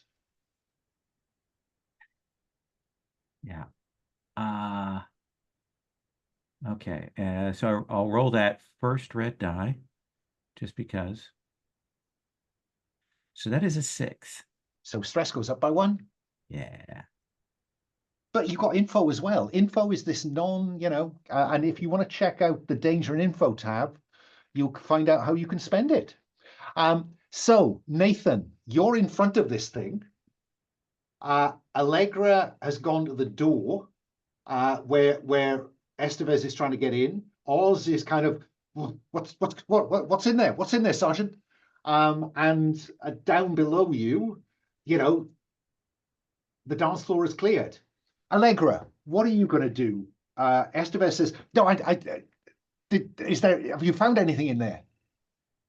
So Estevez is at the door, or she's pushed her way in? She's at the door. You came to the door, and she's there. Do you want to let her in or not? Is my key question. Absolutely. The orders were let her in and observe what she does. So let her right in and say, "Man, there's unknown tech in this room. I can't explain it, but and I step aside. Oz is, going on down the walkway, and I'm going to watch to see exactly what Estevez does." Okay. So she comes in. Nathan, do you back off a little bit? Let her get between you and it, or are you staying Watch up what she with her does. protectively? I'm gonna keep a weapon like trained on the thing that seems to be alive, and then back up. Fine. Just tell her, watch out, like don't touch that stuff. Costa, I think the lieutenant is kind of, indicating that maybe you should go up there and provide some fire support. Lieutenant, do you stay down here or do you go up? I think I'm going to stay down here, and we're going to wait and hold and see what goes on. I don't want anybody else coming up behind us. Fine. So she's got a rucksack on. She takes a data pad out and starts kind of collecting photographs of this thing. Allegra, you're in that room with them, aren't you? Yes. Yeah. Would you like to roll a d6 to see what, if anything, happens? Yeah, roll the stress die. Okay. That's a 3. 3. There is now slime drip, because where those kind of almost lips in the front of this are stretching open, slime is now beginning to emerge from there. This clear slimy stuff is lying around, along with what these drips of this corrosive material. And it continues to swell and contract and swell and contract. Do either of you do anything, or do you wait for her again? Lieutenant, you're getting this on. Private Nathan? Sir? Light it up. Okay. Fucking A. I'm gonna say, ma'am, step back. And then That'll be my job. I'll step forward, I'll grab Estevez and pull her back towards the doorway. So that was on a public, Lieutenant? Yeah, that was actually on a public channel. I mute Estevez comms. Oh, I think Estevez is routinely muted unless you want to actively include her. Okay, because she's not in the squad net per se. Right. So Allegra, are you prepared to physically wrestle her away? No. I'm just going to step forward and pull her back, thinking that there won't be any resistance. Okay. Let me just check out. And I wait for that clear line to be like, okay, things are okay. And then I'll And the fire. as you drag her away, the thing stops moving entirely. It stops swelling and contracting, swelling and contracting. It just goes quiescent, Nathan. What do you do? Let him ordered. If everything's Okay. gone, I start firing into it. Fine. So this is on the confront them tab.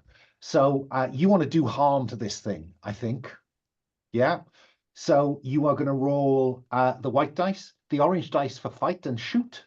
I don't think you have a heavy weapon or you have deadly expertise. You have an armor piercing. So you're rolling those two dice and the green one if you'll like it. I do have deadly selected. Oh, you do? Right. Deadly You get to roll the bonus dice. So you're rolling white, orange, and black. You can have green if you want it, but you need to roll 2 of the risk die at the same time. So you're rolling 5 dice. Wow. 5 dice. You know, let's do it. Let's Okay, a 5. 5 on the hit. So that's good. The risk die are less than 5, so you don't take any trouble from this. You light it up, and you do, describe how this thing is shot to pieces, Nathan. So I'm riddling with bullets, and it's just starting to like splatter around it. The stuff that was dripping out of it that's caustic is starting to splatter everywhere, so it's making more of a hole. Mm-hmm. A problem. And unless this nightclub is very secure, if the bullets are going through, it's tearing up that wall behind it too. This thing's starting to, hopefully, as I just unload, it's maybe falling off the wall or through the wall. I think bits of the wall come away and the ceiling. So, you shoot around it and down it comes. And splats on the wall or on the floor. Your risk die tell me that none of that acid was a problem for you, but it's certainly a problem for the floor. And Lieutenant, downstairs on the dance floor, the gantry's above the stage. You see this thing just fall through the floor, splat on the floor. And that's where we'll take our next commercial break. Shall we say we'll be back at 1:15? See you then. So, splat on the stage. Hardacre. There's you and Dawkins still downstairs. Costa is upstairs above the stage, but it's you and Dawkins. Does it look like the team can get downstairs? Like the stairway and the exit have not been damaged? I think that's fair to say that they'll be okay. All right. But what do I'm you already do? down there. Okay. Well, Costa sets off because he was literally just arriving. But what about you, Hardacre? I will relay on comms. Team pull back to the ground floor. Bring the civvy with you. Yeah, if you want to, and if you want to check the body before we go, that'd be great too.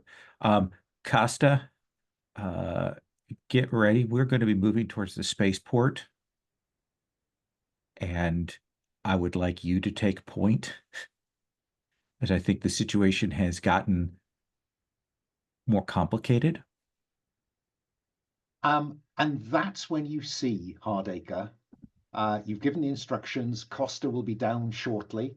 But that's when you see something moving on the stage.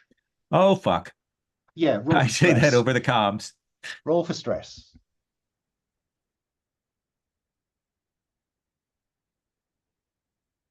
Yeah, I rolled a 4, so let's put another point of stress on my track. And then roll me a d6 to see what the warrior alien that begins to stand from among the debris of the cocoon that fell through the floor does next. 4. 4. On a 4+, it pauses, assessing the threat you pose or your potential value to the hive. What do you do before it rolls again, Hardacre? Costa. Okay, Costa will be there in a moment. I don't know what the and- fuck that is, but I'm going to shoot it. Yeah, and Oz and I literally. Dawkins has already fallen back three spaces. Okay, three Dawkins, yeah. steps. Dawkins, yeah. I will fall back. We'll get weapons out, but I've called my fire hose to deal with the situation. Okay, while Costa is getting into a position where he might have a line of sight on this thing, Hardacre, roll me a d6 to see what it does next.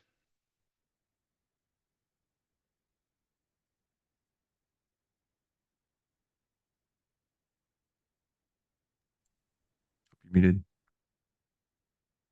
A 5. 5.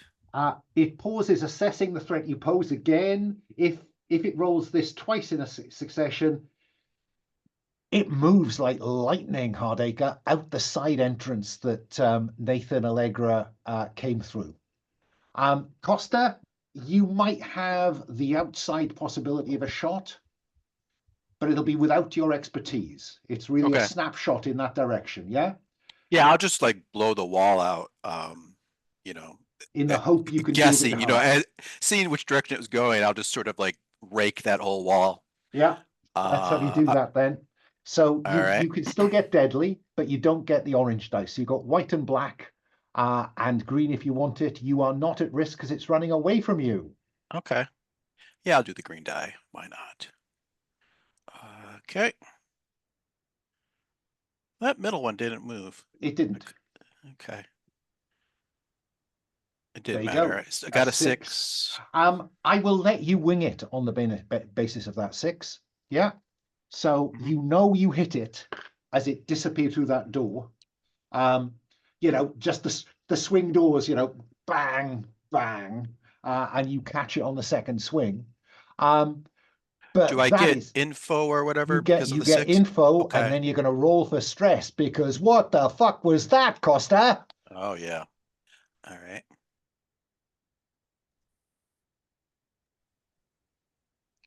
I shot it. I pumped it full of rounds. It's still moving. Oh God, yeah. Oh yeah. And is there like an additional benefit too on a 6 on this roll? Because I didn't, it was a kind of snapshot. So I'm going to give you the extra benefit of doing 2 harm to it instead of the normal 1. Yeah. I was just going to say maybe it leaves like a trail of acid that we can follow. Yeah. I think that's fine. So 1, 2, 3. Okay.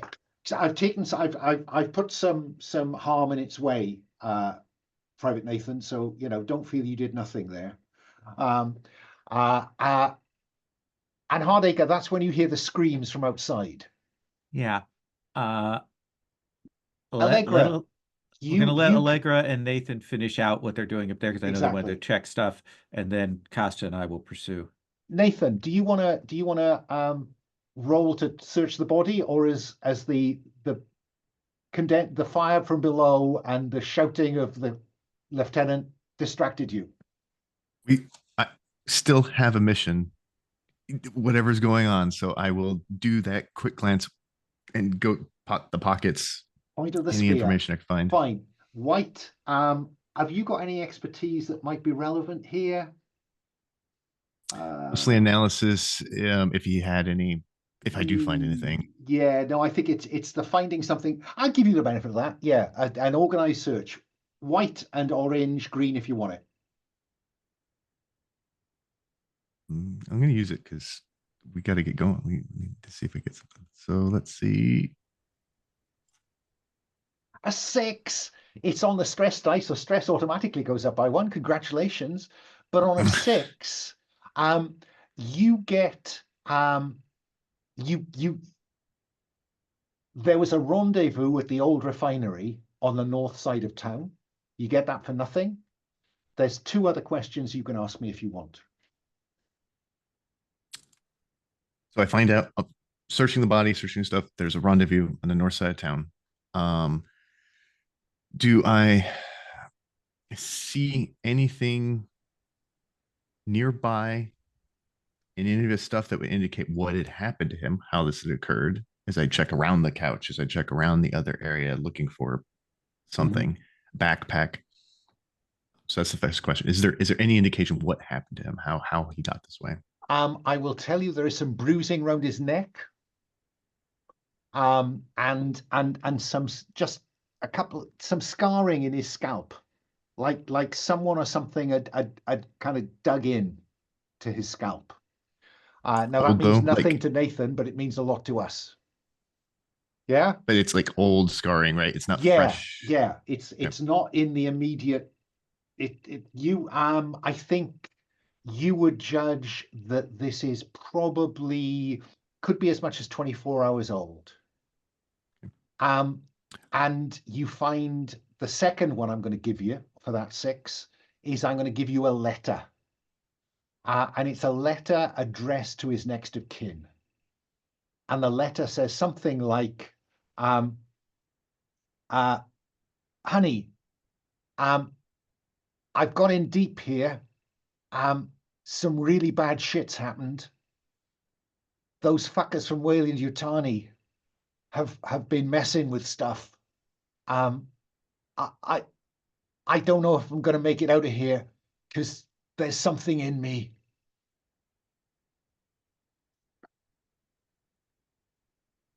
Okay. Allegra, anything you want to do before you come downstairs? Yeah, I'm watching to see what the civilian did, what Estevez is doing. Whenever I pulled her back, You was did. she reluctant?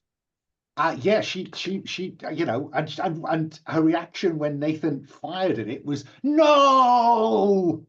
And then her reaction whenever there was something beneath us that took off like lightning. Well, as soon as it went through the floor, she shrugged free of you and kind of looked through the hole. And so she saw whatever it was down there. And when she does see it, she steps back and says, holy fuck. I think it's fair to say without a roll that she was not certain what she was going to see. But she knows more than she's letting on. I think it's fair to say that that is the case. And Okay. in that moment when you're alone, Allegra, she drags you outside, right? Oz is kind of, what do I do, Sergeant? What do I do, Sergeant? Costa is in motion, and then you hear the firing the gun, and she leans close to you and says, I arranged for you to be on this mission, Sergeant. I expect you to cooperate in future.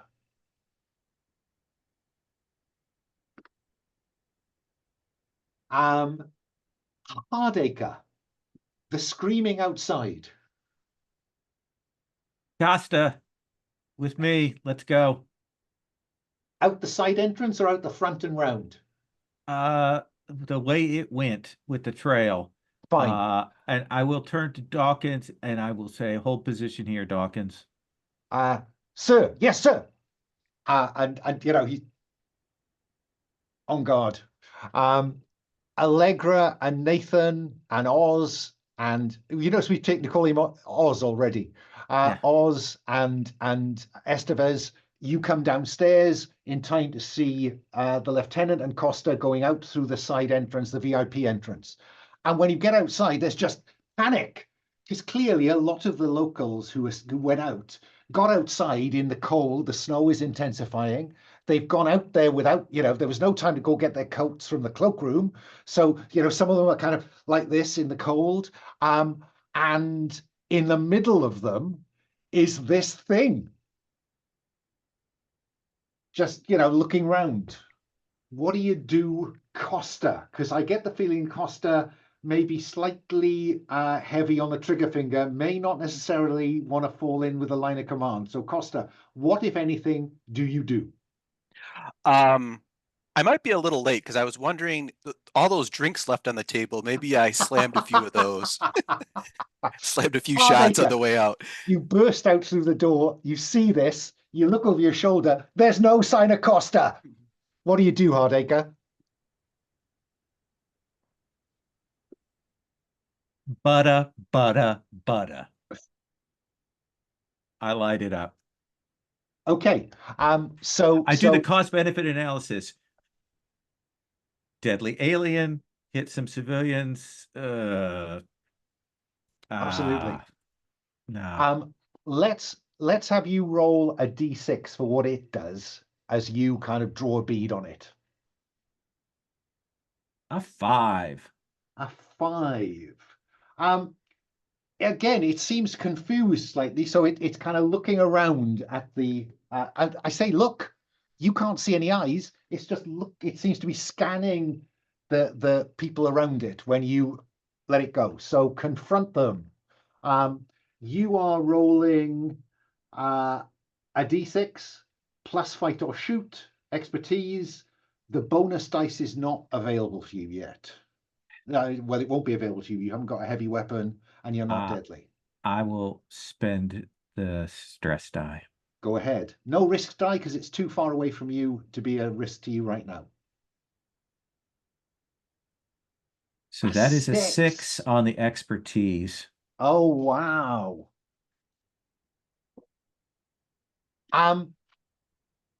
Tell me how you put down this thing. I think it is that I my it's looking around, and I don't see the eyes, but I do realize, okay, that's some kind of brainstem head thing, and I think it is that I let loose a couple of well, I don't let loose a couple. I open it up, and I think I'm going to melt that head off of it. Fine. And but only because Costa and Nathan already hit it. I think that's the only reason I'm actually getting it killed. I think that might be the case. Yeah, you plow some rounds into it. Bits of this carapace just fragment away because it was moving towards Bobby, the would-be stripper that you spoke to earlier, and is looming over her when you let loose. Roll me a d6, Hardacre, to see whether the acid's a problem for Bobby. Oh boy. 6. Oh yeah. Bobby is screaming as the acid sprays in the direction of your shots all over her, and she's and people are just scattering now. They're just running into the colony. I don't have to say run. But I will say, Costa, where the fuck are you? Costa? Is that worthy of self-medicating, Alan? I could be ready for that. And if break. Lieutenant Hardacre wants to treat this as behaved badly to Costa, I'm very happy for that to happen as well. So let's start with managing stress. Self-medicate with drink or drugs. Go for it. Reduce stress by 1, Costa, and roll a d6. Got a 1. 1 to 3. You will so you got the access, fine. 1 to 3, you're ashamed of yourself and distracted by your need for just one more drink or hit. You cannot use your expertise until stress goes up again. So you'll find a little drop down that says expertise available. It's now unavailable. Got it. And Costa, rather shamefacedly, as you turn round, Hardacre, kind of comes through the swing doors, and drops a bottle. I say, Sergeant Allegra, I need you here ASAP. And I'm coming out the door. I think I've got Estevez in tow, but as soon as I hear the lieutenant... If you haven't, Nathan has. I don't have a problem with you losing track. Well, I think I'm dragging her along because we have something to deal with. But then as soon as I hear the lieutenant, I let go of her, bust out the door, and head over to Bobby. Yeah. Nathan, as you're passing the stage with Estevez in tow, she stops to again collect some data, because whatever that thing was that it came out of has now gone through the floor of the stage. The acid has gone through to whatever's underneath, and she's very keen to look into the hole. Is that something you're prepared to let her do, Nathan? Or are you more interested in getting outside? No, I'm going to keep Estevez safe. So when she tries to do that, I say, ma'am, we've got to go, but I'm going to make sure she's not falling into the hole. Right? Fair enough. And Dawkins screams across the nightclub, Marine, what are you doing? But Allegra, you get outside to Bobby, who is dead. The lower part of her face and her upper chest are just a steaming... But she's very close to this thing, right? Oh, no, it's lying there, yeah. So maybe it's lying on her.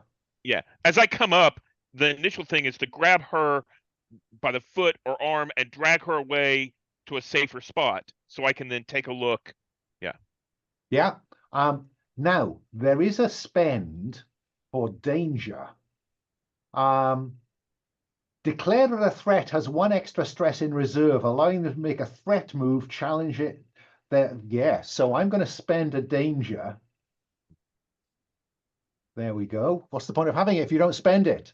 Would you roll a d6, please, for me, Allegra, in terms of what is the last gasp of the creature? So I'll roll the stress die. Go ahead. That is a 6. That is a 6 on a 6. 4+. It pauses, and what's left of the head, and you see a claw reach out towards you. But it doesn't. It's not in a position to attack you. 6+ on a 6. Adrenaline kicks in. Reduce stress by 1 the first time this happens in a scene. Ah! As you drag Bobby clear, and it twitches. Is that me reduce stress or they do? Yeah, you. Oh. Yeah. And I think as I'm dragging Bobby away, I see the thing reach out, and I had a weapon ready.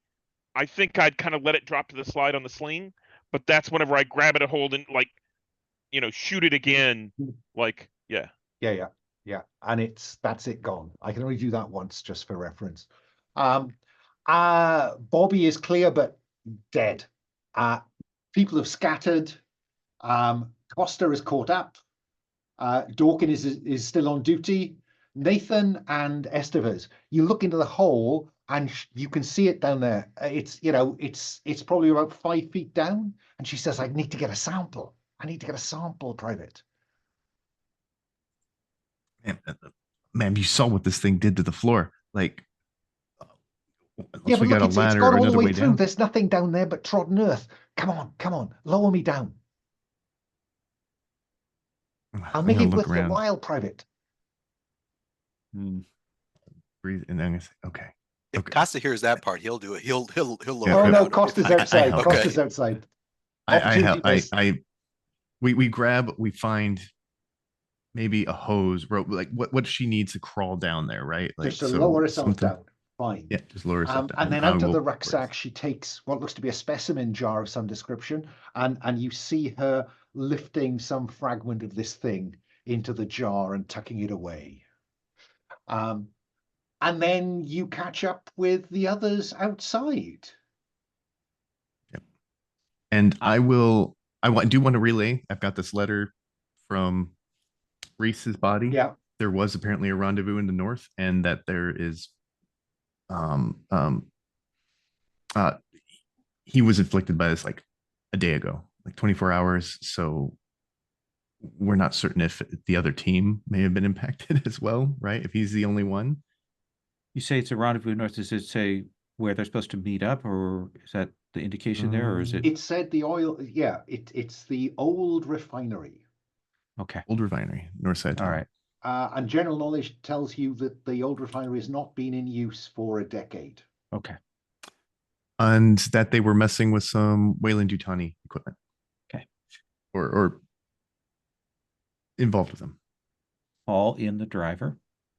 Yeah. APC. Turn to Costa. In the way that they do, the synth drives incredibly quickly towards you and then stops on a 6pence. Costa, we are headed to the old refinery. When we get there, you are taking point. Can you do that? Hell yeah. Okay.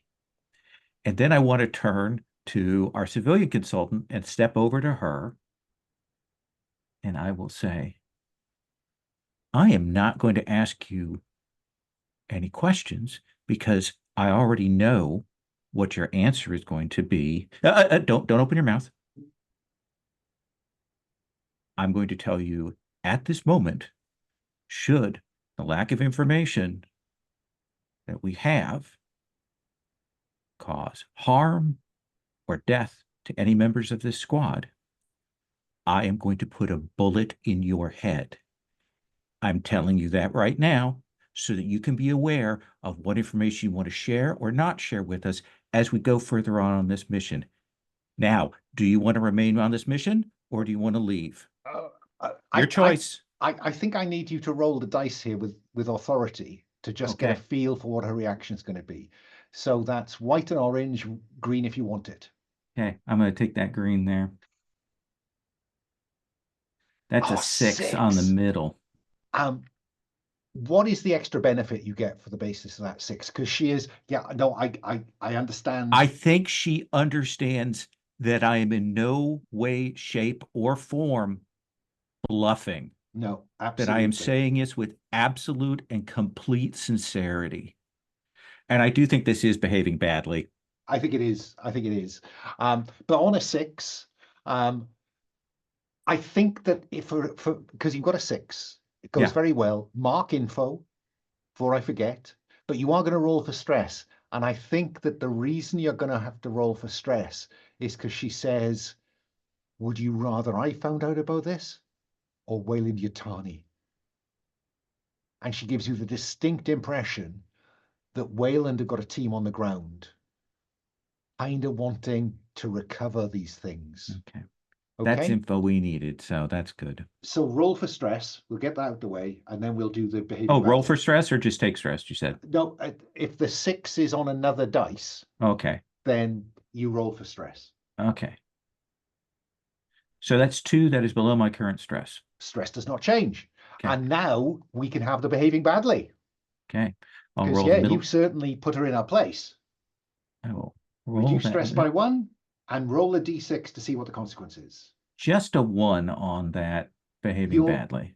And, you know, you look round after you've kind of browbeaten this woman. And clearly the rest of the team are looking at you. The squad's looking at you as if to say, that was not necessary, Lieutenant.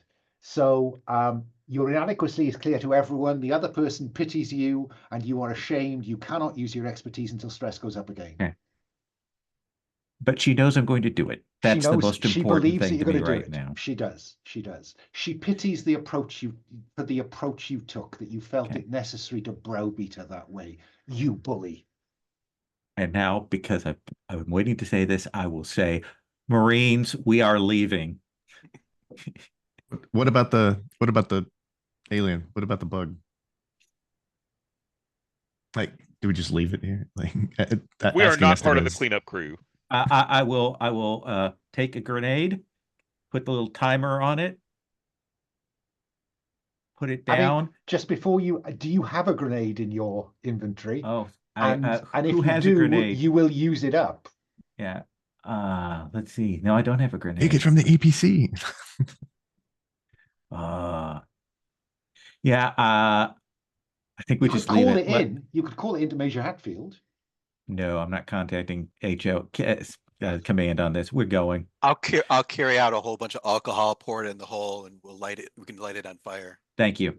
Burn down. I'll drink some of it. Awesome. I need to take a shot of that. Sure. Yeah. Hold on. Yeah. Do you pass that around? Is that self-medicate, Private Nathan?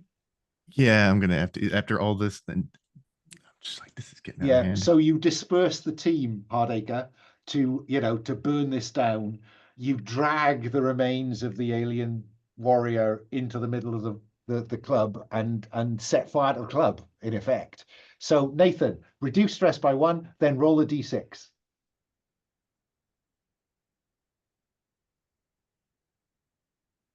Four plus, marked danger. Okay, I'll do that if I must. Because someone's going to notice a plume of smoke appearing from the Eye of Oblivion. Anybody else want to take use of this kind of pause for managing their stress? Allegra, are you cool or? I'm cool. I think I'm going to talk to Estevez in the APC while we're going. Fine. I was going to have a scene with her too. Okay. So let's all 3 do it. Yeah. Okay. If we're on the same page. I think you may not be. I have a suspicion that Costa will want a quiet word with Estevez before you get on the APC. Maybe. Sit in a long row on either side of the aisle. We could do it together. What are you thinking you're going to basically be saying, Stephen? Oh, I'm looking for what she knows and what she expects of me. Okay. Yeah, I'm Okay. kind of on the same page. Slightly Yeah, different, but I'm yeah. not sure that Allegra will want Costa to know about this. Okay. So let's deal with Allegra first. Separate. Okay. So Allegra, as Costa and the others are drinking and burning the building down, you have a chance for a word with Estevez. And as you approach her, her eyes harden slightly because you know she knows something. So what's the nature of the conversation you want to have? What do you say? You know something about this. You need to share that with us so that we don't have more deaths. And you indicated that you had reason to put me on this team. What do you expect? What do you expect from me? Yeah, I'm going to tell you nothing, Sergeant, about this. I am going to tell you what you are going to do. And she reaches into an inside pocket and she's got your previous work record. And she says, according to this, you owe my company a significant amount of funds. And at the rate you get paid, I think I probably have 10 years before we begin to even see a fraction of that. So the simple question, Sergeant, is do you want to get this debt paid? Is that what you're saying? Is that the debt will be paid in full if I follow your orders? Absolutely. When I say jump, you ask me how high. And will you will not contradict the lieutenant's orders? The lieutenant has made it very clear. You heard him threaten to kill me. My company does not benefit if I get killed by the lieutenant, Sergeant. When I need your help, I will make it clear to you, and you will do what I say if you want this debt to ever get better. Nice. And understood. And you don't think it would be helpful if I knew more about what was happening? Absolutely not. Okay. And then Costa, what's the nature of the conversation you want to have with Estevez? Yeah, You so I'm see her, picturing. she's had a conversation with Allegra. You see her turning away from that. You've come out, the building is beginning to burn, albeit, it's cold and damp and snowy. Hardacre, it looks like and Dawkins are talking about, time to get back on the APC. What do you say to Estevez as she's walking from Allegra to the APC? I say, look, Estevez, don't worry about Lieutenant Hardass. She doesn't know which ways the wind's blowing here. I got a feeling we're not all going to come out of here alive, but I'll make sure you get your bag of bug parts. You just make sure wherever you go, you take me with you with a nice bag of cash, okay? That's a very, very interesting proposition, Private. But you did just hear the lieutenant say he would kill me if I put a foot wrong. What exactly are you saying to me, Private? Sorry. Yeah, That's she. okay. Shit happens. In the fight, people get killed. It happens. Yeah. You never know where your bullet's going to go sometimes. It's a very interesting proposition. Not proposition, observation on stuff that happens in the heat of the moment. Private, I think you're going to be a happy man. That's what I like to hear. And then Dawkins says, "Okay, you sons of bitches, get on the vehicle." Does anybody else want to have a scene between you, or do we just cut to the old refinery? Sorry, I need to check with Hardacre. Is the refinery now the objective? Yeah. Okay. We'll head to the refinery. Okay. Heading to the refinery. Even driving, there's very clearly beginning to get some social disturbance going on. The Marshall station is hugely undermanned. The garrison has contracted back onto the Fort Nebraska. There are Hatfield will come through saying, look, we're withdrawing all other patrols back to base, Alpha Team. So you're going to be on your own out there unless you really need support, in which case come back to me. But for now, Lieutenant, you shouldn't be coming across any other active units out there. But All that right. doesn't mean you won't be coming across some angry, frustrated, and possibly armed civilians. Understood. Do you fill in Hatfield on what's happened so far, or where you're headed, Hardacre, or not? Does Hatfield ask? Yeah, I mean, Hatfield is providing, operational oversight. So she expects you to tell her what's going on. I will say. And, duty. Okay. I will say we have found one of the people. We'll identify them. They had some kind of biotech implanted in them by a Wayland Yutani. It came out. Some sort of bio weapon creature. We were able to destroy that creature. Blah blah blah. Give them the basic description and rundown on that. Our civilian contractor person was clearly aware of this ahead of time, and knows about it. Has not shared any further information on it, but seems determined to get it and more information before Wayland Yutani. This is clearly a Wayland Yutani weapon, and we are headed to the refinery to locate these other three people. At this point, given that this person seemed to have been implanted with a bioweapon that has viral dangerous capabilities, permission to shoot on sight the other members of the team? I will. You already have permission to seal this breach with extreme prejudice, Lieutenant. Then you and I both know what that means. All right. Thank you. And I will appraise the Colonel of the update that you've just given me. Click. And then we cut to the old refinery. And, we're seeing great chemical engineering kind of structures. We're seeing huge pipelines and pipes and valves but again, crusted over, rusted, out of use is what we see as we approach.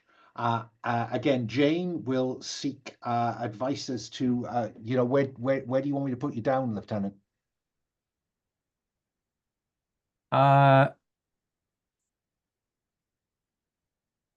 Who has analysis? Doesn't someone have analysis? Yeah, I think that Private Nathan has analysis. Then I say tactical assessment.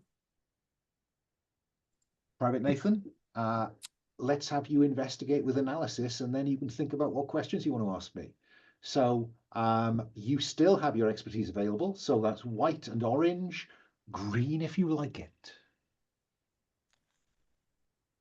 Oh yeah, let's see what we get here. Let's just do the 2. A 4. Okay. 4-0. I think I can tell you, Nathan, that you and the Lieutenant, as you kind of huddle over the command console at the front of the APC, you are registering some infrared sources. It looks like somebody's burning something up ahead. The scale of it is probably a bin fire, in the sense of maybe somebody keeping an area warm. You get that for nothing. Is there another question you'd like to ask me, Nathan? Bringing up that we've got a drone, can we leverage that to get the an analysis on where they may have, if it's an old refinery, unused, or if it's broken down, where they may have entered in from, and where they're watching from? Fine. I think that I'll also tell you, because we'll go to the drone in a moment, because Hardacre Lowell made a point of having it. So good call. I think that I'll also tell you that there are 2 lesser infrared sources. The fire is clearly giving off a lot of IR, but a little way away, you're getting 2 other IR sources that are probably people. Yeah, certainly people-sized. Hardacre, You're our drone pilot. Okay. So I think probably we see a little kind of hatch in the top of the APC open, and this kind of comes out. What do you want to do, Hardacre, with this? Just a quick sweep and scan. As I've heard Nathan suggested, we want to get a sense of what's going on, where the positions are, and where we need to enter from. Okay. I think that this is investigate with vehicles. So if you have access to your expertise, you get the orange dice. I do not. Ah, well then. But I will. I will spend stress. Okay, use the stress Die. dice. So that's a 5 on the middle die. Okay, what can I tell you for nothing about this location? Yeah, I think that yeah, there is a fire has been set in an old oil drum, and you can see 5 heat sources around there. You know, you're getting feed from the drone. Looking down, you're seeing 5 people. 2 of them are quite far away. They were the ones that Nathan could see away from the glow. But now you're looking down on them, you can see another 3 figures. There is a nearby, I want to say, hut or old office structure. Corrugated iron, that kind of framework structure. There is another couple of heat sources in there, and another fire. Yeah. Yeah. Okay. Let's. Do I get info for that? You get info on a 6. Oh, info on a 6. Okay. So that's what you get for nothing. You can now ask me a question. Are there signs of our 3 targets? Like, that's the most important thing to me right now. That's an interesting question. I think that when you switch from IR to low light on the drone, you would say that of the 5 people there, 3 of them, two of them that are on kind of perimeter duty, for want of a better word, and one of them closer to the fire. I would say that they have a professional bearing. Okay. But I don't think from a drone you're going to get facial ID. Okay. Can I ask, of the 3, which one is at the highest vantage point? I think it's pretty flat here. Okay. So it's the so there's 2 nobody on perimeter, positioned in a there's nobody positioned in a sniper position. Not that Okay. you've spotted. No. I say, all right, well, we've got this is the situation. Let's go in on foot. We are at this point shoot to kill. Period. Let's move in. Sergeant Allegre, if there's another one of those things, I want you to be prepared in case we get backsplash from acid. Now, Private Nathan, applying his analysis skill, I notice, has said hammer and anvil, using the APC as an anvil. That's interesting. I'm down with that. Let's do that. Now, of course, Jane just wants to make it clear that her programming would not allow her to shoot people. So if you want someone to be running that minigun, you might want to leave, say, Sergeant Dawkins or Oz aboard the APC on weapons. Who looks the more stable of the 2? Well, I think our current description says, do you want the insecure and obnoxious or the talkative and inexperienced? The burden of command. Let's get our NCO killed, so we'll leave Oz in the vehicle. Okay. Do we have any equipment here in the APC that we could use? Specifically, I'm looking for anything that would help harden us against the acid that we saw, like face shields or. No, I mean. Okay. No, and to be honest, I mean, you know, you've hardly done a scientific analysis of that acid. You're worried about it, so you know you need to be careful of splash. Right, and we know that it cuts through metal and wood and all of that, and what it does to flesh. People And so Absolutely. that's what I'm doing on the trip is I'm tearing through any supplies that we have at the Well, APC, yeah, I mean, pulling crap out. yeah, I mean, you can treat any wound, right? So if somebody gets acid splashed, you have an option to apply the contents of your med kit. Yeah, you Right, won't right. get drawn into what's in there. There's just medical stuff. Yep. So Alan, one thing too. Can I spend an info to get my expertise back? you can, yeah, I that it may be worthwhile. You just those of you with some info, just checking out Yeah. how you can spend it. Because we are at 2 minutes to the hour. We have 1 hour left to play. I'm going to suggest we break now and come back at 5 past the hour, and then Sounds we'll good. play through. Yeah? I'll also Okay. spend my info to clear that. Fine. So let me pause the record. So as I understand it, Oz, our Comtech expert Marine, is going to be aboard the APC running the minigun, while Jane provides any movement that's necessary. And what it sounds like is the rest of you move around the far side of this area and advance. Yeah, seems so simple, doesn't it? Yes. So who is taking the lead in getting around this place? Because I am going to make you roll to avoid detection, I think. Well, if we're doing sneakiness, Allegre's got unobtrusive, right? Maybe that would be the smart That's right. thing. Allegra does have unobtrusive. So I'm not real happy about this, but certainly I will take point. I will put on a private channel so that comm traffic, if it's we know that they have a comm expert, unless The it comm was expert's Reese. dead. That was the person Ah. we found. Then we're good. Okay. So then I'm going to see if I can't slip in, get eyes on what's going on, and then tell them the best way to approach. Fine, fine.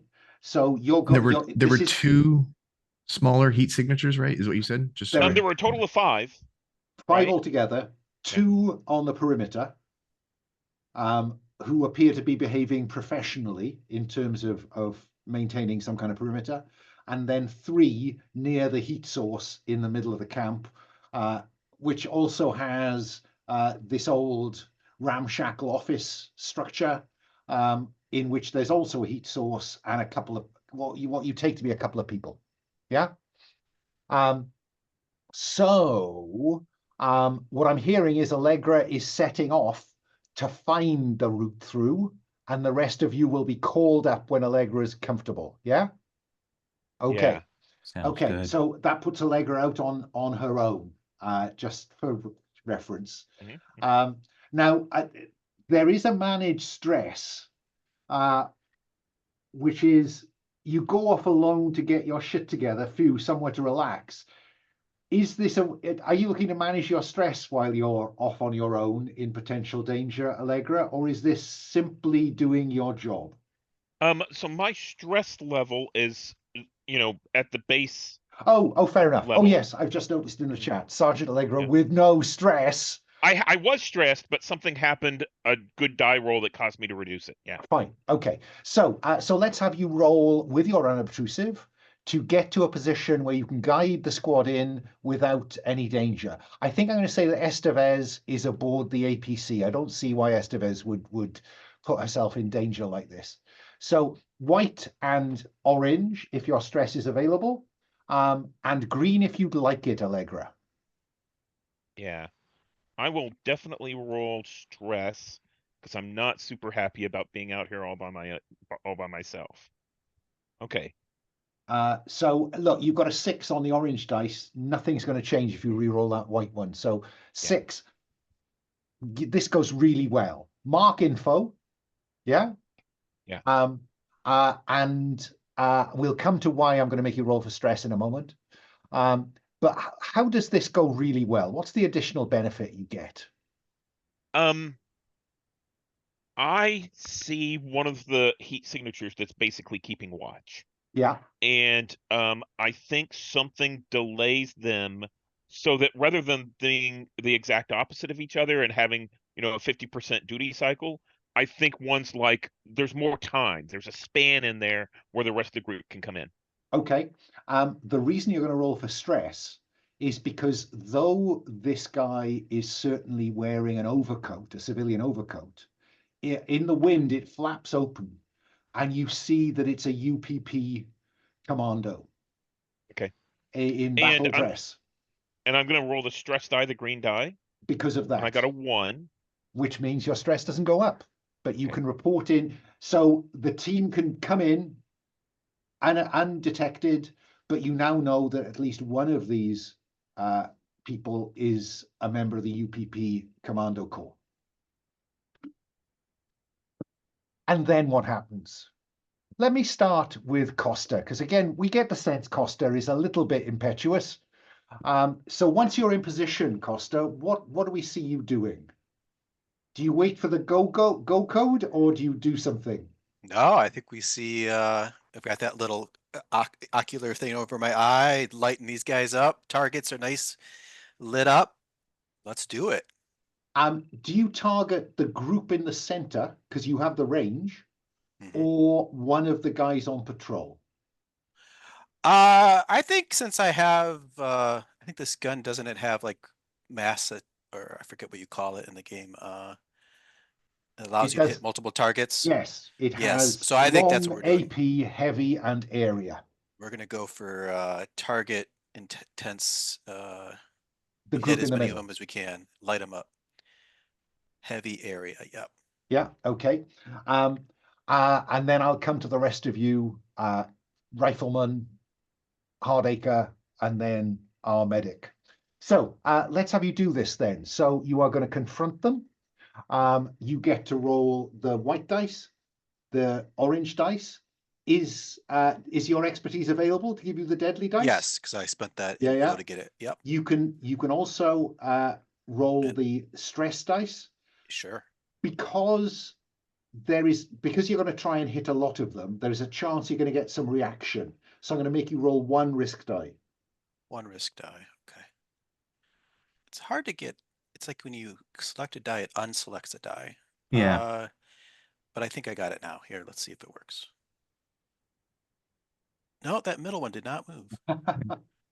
Well, look, you've got a 6 on the. I got a 6 and I got a 1 on the risk, so I think I'm good. That's by the by. It's really doesn't matter, does it?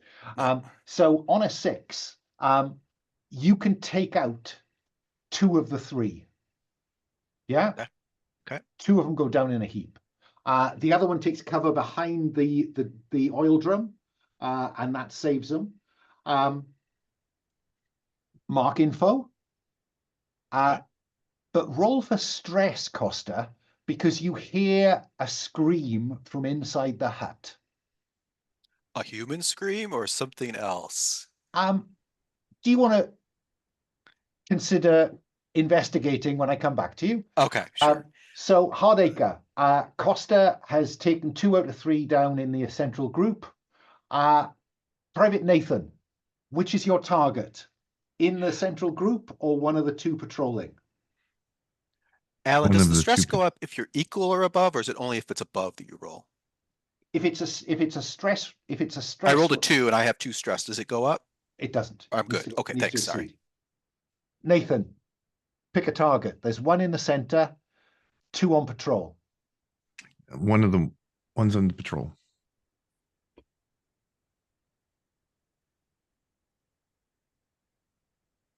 And Allegra has filled you in that at least one of the guys on patrol is a UPP commando in battle dress. Mm-hmm. So very much one of the ones we have to take out right away, even if they get that. So we're going to approach that one because he's lit him up in the center. So he's clearly going to be distracted by the events over there. And I'm hoping to come in behind him and take him out. Like, there's no reason to get him to surrender. Up close and personal, or from a distance. Fine. Let's have you do that then. So white orange if your expertise is available, and the green dice is available if you want it. I am going to give you the bonus dice because I think that burst of fire will have distracted him. But I do want one risk die in there just in case he gets lucky and spins on you. Okay? All right. I think, well, 5 selected. Let's do it. A 6. 6. You take him out. I was gonna invoke his battle dress to protect him from one shot, but I can't. I don't get away with it for 2. So you take him down, mark info, but you also roll for stress because all of this is going off in a similar timeline, and you hear that scream from the hut, from the office. So roll a d6. Is that above your current stress? That is. Stress goes up by 1. Sergeant Allegra, do you join in the firefight or are you playing medical corpsman here?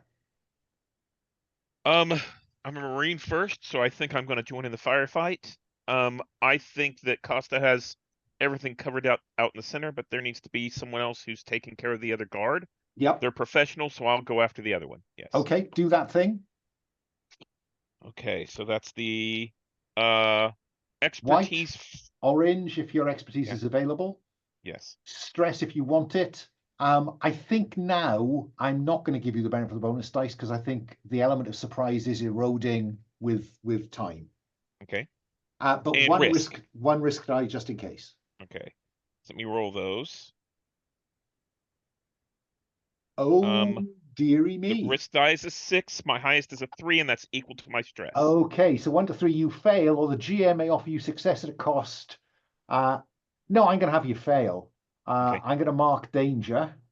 And on a 6, so the risk die exceeds that. That means you are at risk of a harmful consequence, Sergeant. Okay. Which is basically roll a d6. Okay. But you add 1 to it. So I will roll the stress die. Yeah. It is a 5, so I got a 6. Fine. On a 4+, you're lucky this time it hurts, but you'll live. It's not a natural 6, so you don't get the benefit of a boost to info. But you apply 1, and I will mark his protective battle dress on this occasion to ignore the hit. Okay. So, Lieutenant. Do I take stress or anything? No.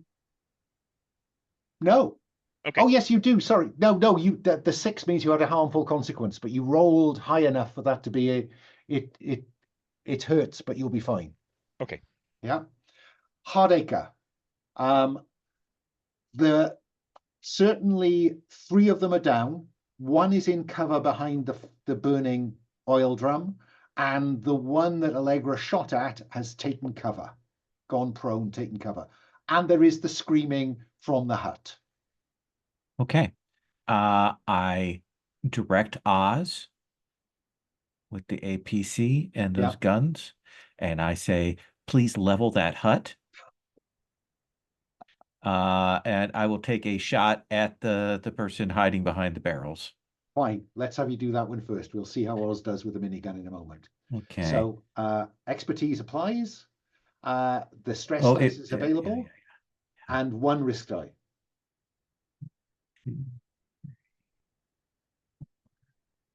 I see how you tried to deselect that there. Okay. Oh, we're rocking and rolling now. A 6 on the stress die. So stress automatically goes up by 1, but it's a 6. Yeah. You take him out. Even though he's UPP and has body armor. I also got a 6 on the risk die. Oh, so you did. Well, look, mark info, because, you don't want to forget that. Okay. But yeah, the 6 on the risk die is a problem because you now have to roll for a harmful consequence, but at +1. So you add 1 to your D6 roll. I will roll. High would be good. Stress die. That would be a 6 total. 6. 4+. Lucky this time it hurts, but you'll live. It's not a natural 6, so we finish with that. Okay. So just, somebody, they hit a bit of the superstructure around you, and you get kind of a bit of fragment from that, but nothing bad enough to hurt. And then Oz opens up on the hut. you know, and it's literally lit up. And it all goes quiet. But then you hear a whimper from the hut that says, "Help!"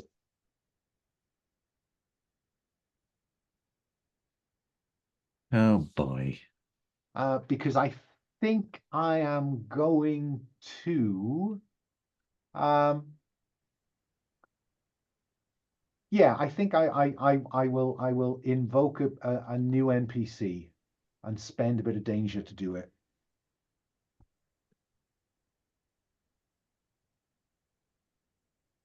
So he has leveled this, but your best guess, Lieutenant, is that whoever is still alive in there was prone when he, because the depression on that minigun is not great, so it kind of Right. goes in at waist and above. Check it out, Lieutenant. I'll cover you. Well, we still got to deal with this other guard I- first, Yeah, there is because one we still got more. an active Oh, guard that's no first. problem. That one is the one that Allegra. So Allegra, you have line of sight on their last position. Do you close in to finish the job, or do you defer that? I'm going to let someone else do that job. I'm going to look for orders to go in and help whoever's needing it. Sergeant Allegra, go ahead and move up on the position to see if it's our target or someone else. If it's our target, please finish off. And Costa, I think Nathan, other guard. Dawkins closes in on the guard, on the remaining. That sounds Yeah, good to because me. we all want Dawkins to do well. I would like to. I'm ordering us to be careful because we've already seen the xenomorph. We know how fast it can move and so on. I would like to spend one of my info to take away one of your danger, please. Ooh, went the crowd. Yeah, I love a man who reads the rules. So yeah, danger has dropped down to the top end of passive rather than active. So that means that you may come across them, but they are not looking for you yet. So, no, I think Dawkins is going to go with Allegra, right? Dawkins will go with Allegra. Nathan, do you want to take a pot shot at our remaining UPP commando? Yes, if I've got a good sight on him I think after that's taking down the okay. first one. I So, will. white and orange, green if you want it, but I think now 2 risk die because he is looking for flashes.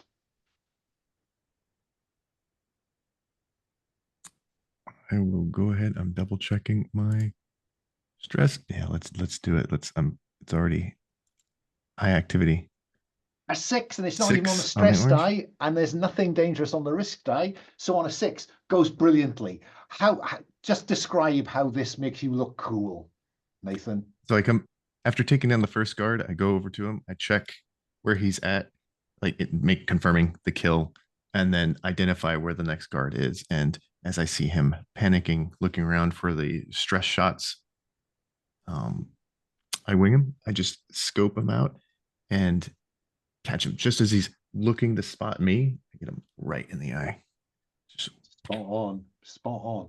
So, Allegra, you and Dawkins say, no, you stay back, stay back. And Dawkins kind of comes up and looks over the kind of what's left of the brick foundations of this old structure.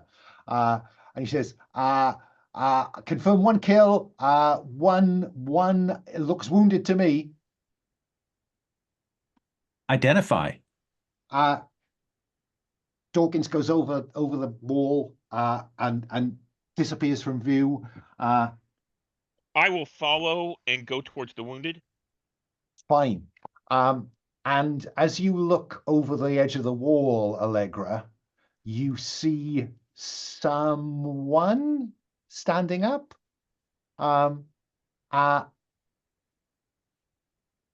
With Dawkins by the throat,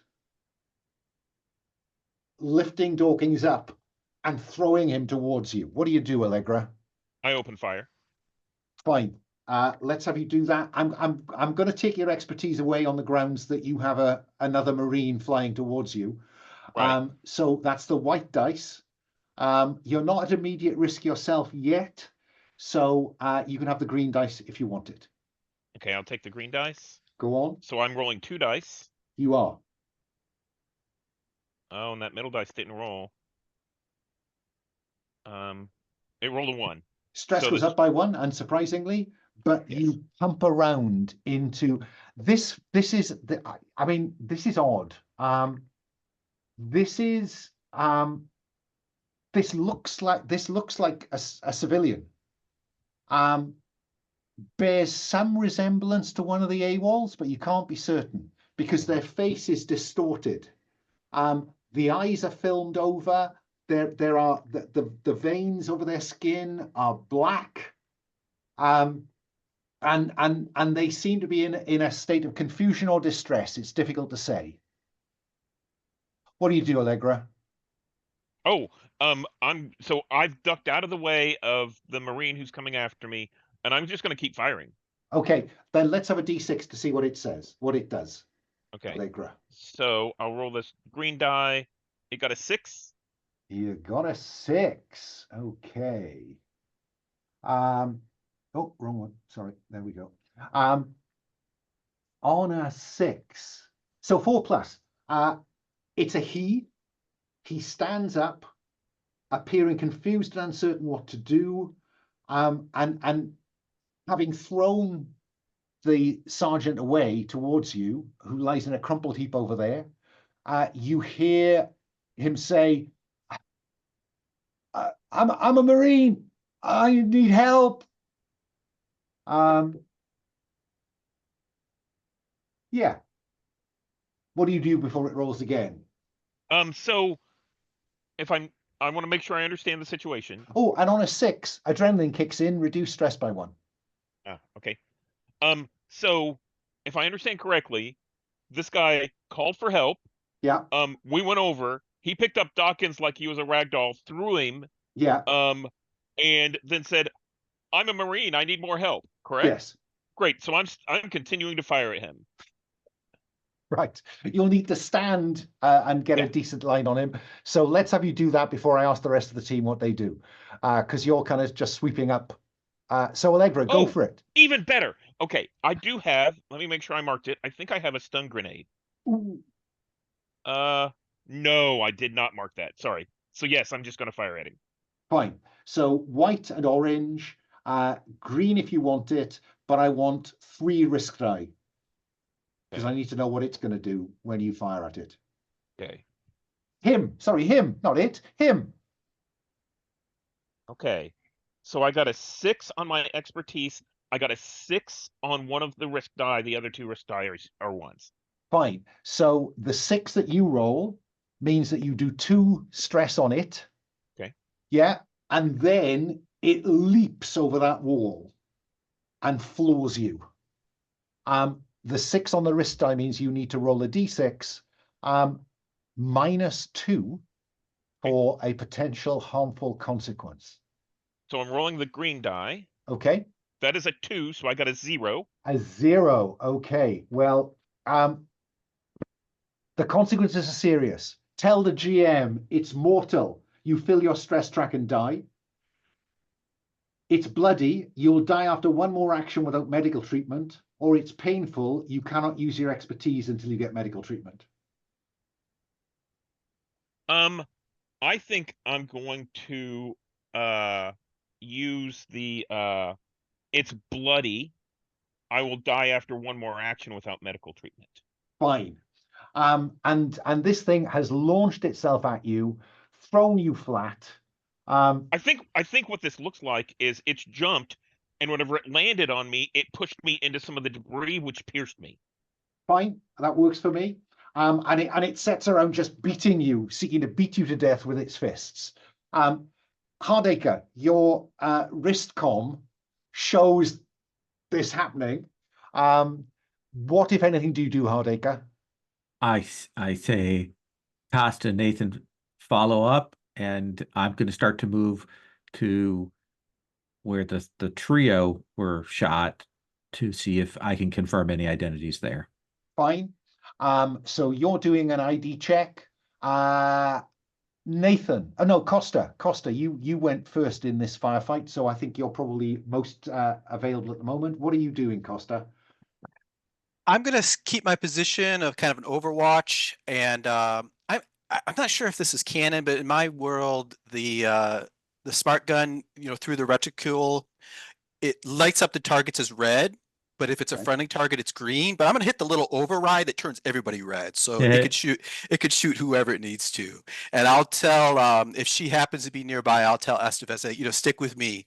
This might get a little bit hairy. No, Estevez, I left in the APC. She's back in the APC. Okay, Yeah. fair enough. Nathan, what about you?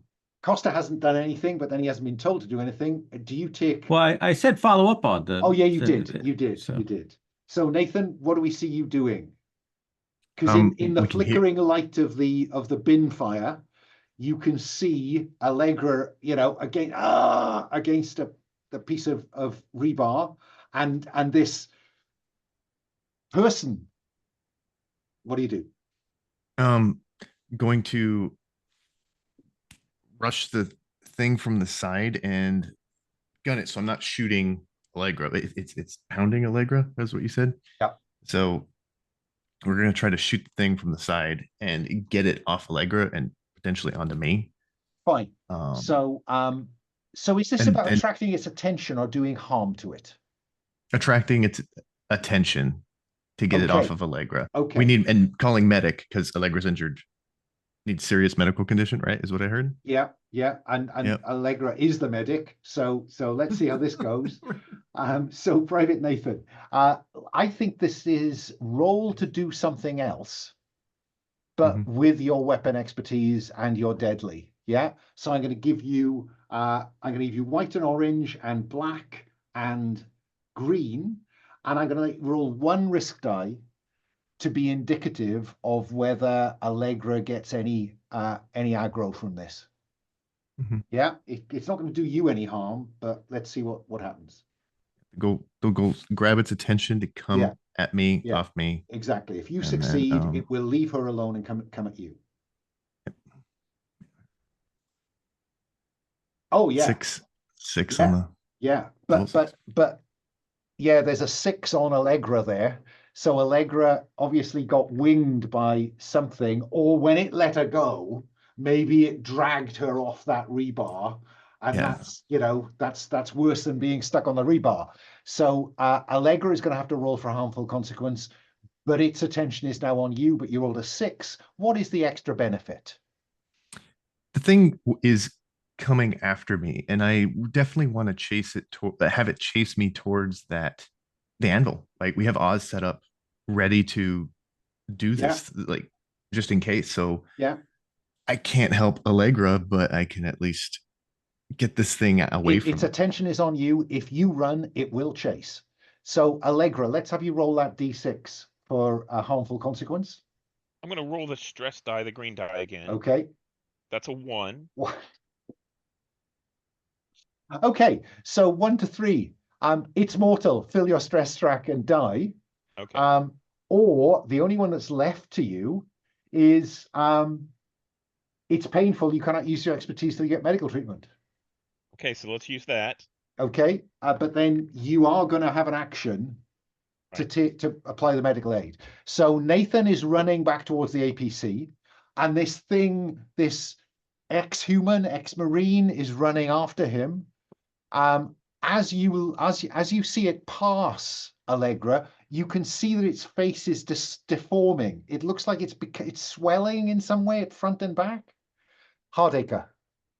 Costa, please shoot that thing. Hardacre, I can tell you that 2 of the people at the fire were locals. One of them was a UPP sergeant. Okay. Who was obviously in charge of an advance guard, So at this point, we have 1 confirmed dead, 1 hopefully will be dead in a moment, and 2 not yet accounted for. Oh no, I think all 5 of the people you initially saw are dead. No, I mean of our original targets.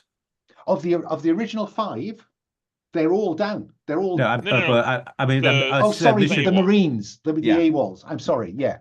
You think this is the second? Okay. So So, yeah, so that gives Nathan, me that. So I'm mentally doing that, and I'm hoping Costa is going to shoot the one that is pursuing Nathan. yeah, I mean, what I want to do is to give Nathan a chance for their plan to work first, and then I'll follow up with Costa. So, Nathan, what are you shouting through comms at Oz as you run towards his minigun? It's on my it's on my 6, or trying to make sure I got this right. It's on my 6. Like shoot it, not me. Shoot it, not me. And that's what I'm yelling at Oz. And How are you going to avoid getting hit, Nathan? Because, you're running towards the minigun, it's following you. There's no obvious way to it unless you go through you. So how are you going to avoid getting hit here, Nathan? my goal here is to, as I'm running towards the ATV, is to I think I'm going to dive forward and go prone and hope Oz can make the connection before the thing gets to me and just Okay. fire over me. Okay. And then just crawl. Let's have you roll to do something else. Do you have fitness going for you? Because that's the only physical expertise we have, really. I do have, nope, deadly No, you don't. machines Okay. So this is just the white dice. info. You can certainly have the green one. And I think I'm obliged to ask you to roll a couple of risk die.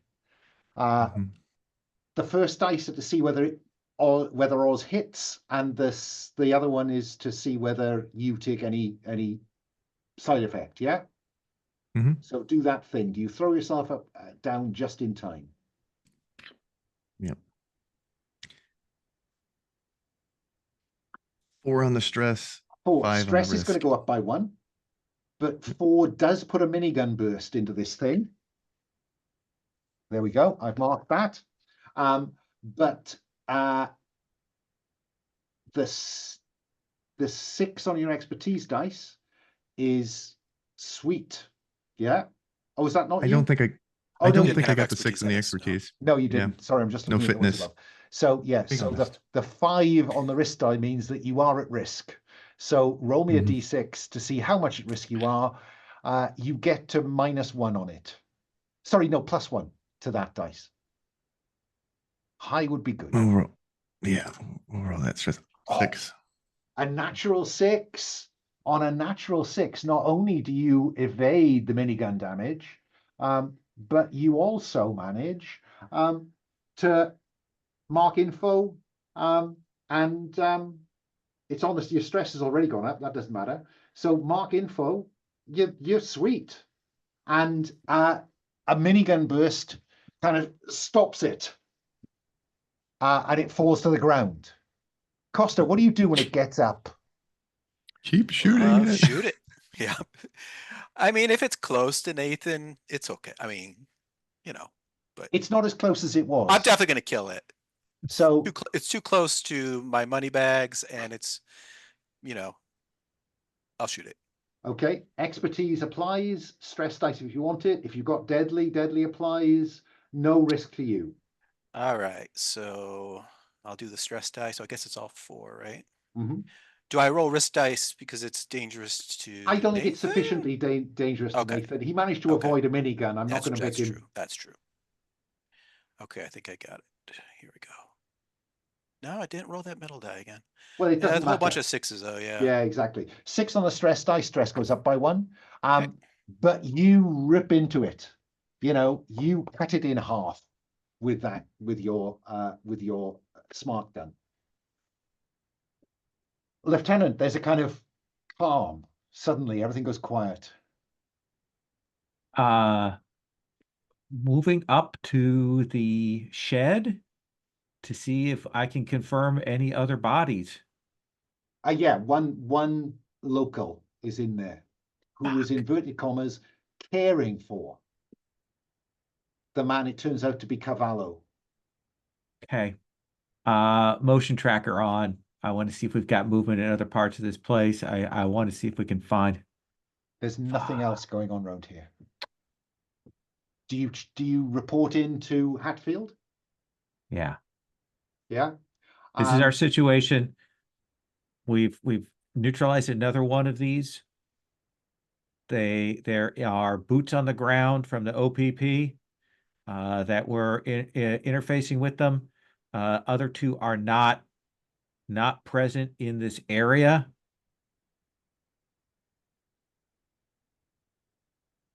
Request permission to pull the team back. And Hatfield says, you found another one. Can you report on their condition? Was it the same as the condition you found in Reese? Oh no. Here's the video. Sending. And I think on the screen you see Hatfield going, fuck. I've got my medic is down. I've Um, got another person injured. I'm requesting permission to pull my team back. OPP is present and on the ground. hang on, how did it go? I'm getting input from. Okay, hang on. And turns away. Yeah, this is Hatfield. Yeah. Okay. Yeah. Take him into custody. Yeah. No, that's fine. Secure custody. I want them kept in isolation. Hardacre, bring the team home. The other two have surrendered at the main gate. Keep them isolated. They are infected. Yeah, we're going to check that. Okay. We're talking to Mr. Davey now, and Okay. All right. Oh yeah, hang on. Okay, yeah. Take them down to sub-level 3. They're to be handed over to the team down there. Yeah. Okay. Hardacre, you've done a great job. Bring them home.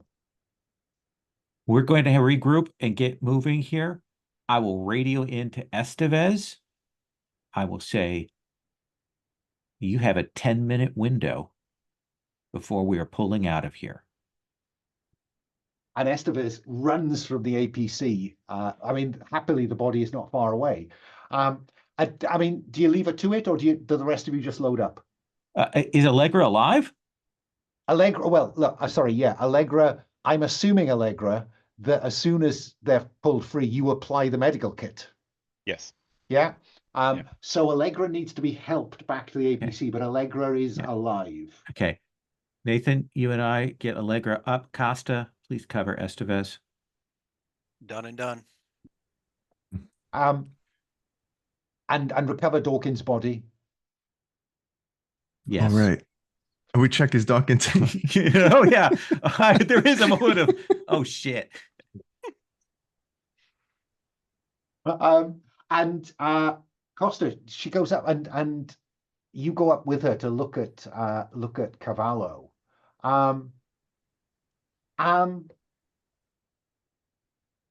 There's something odd happening to the body.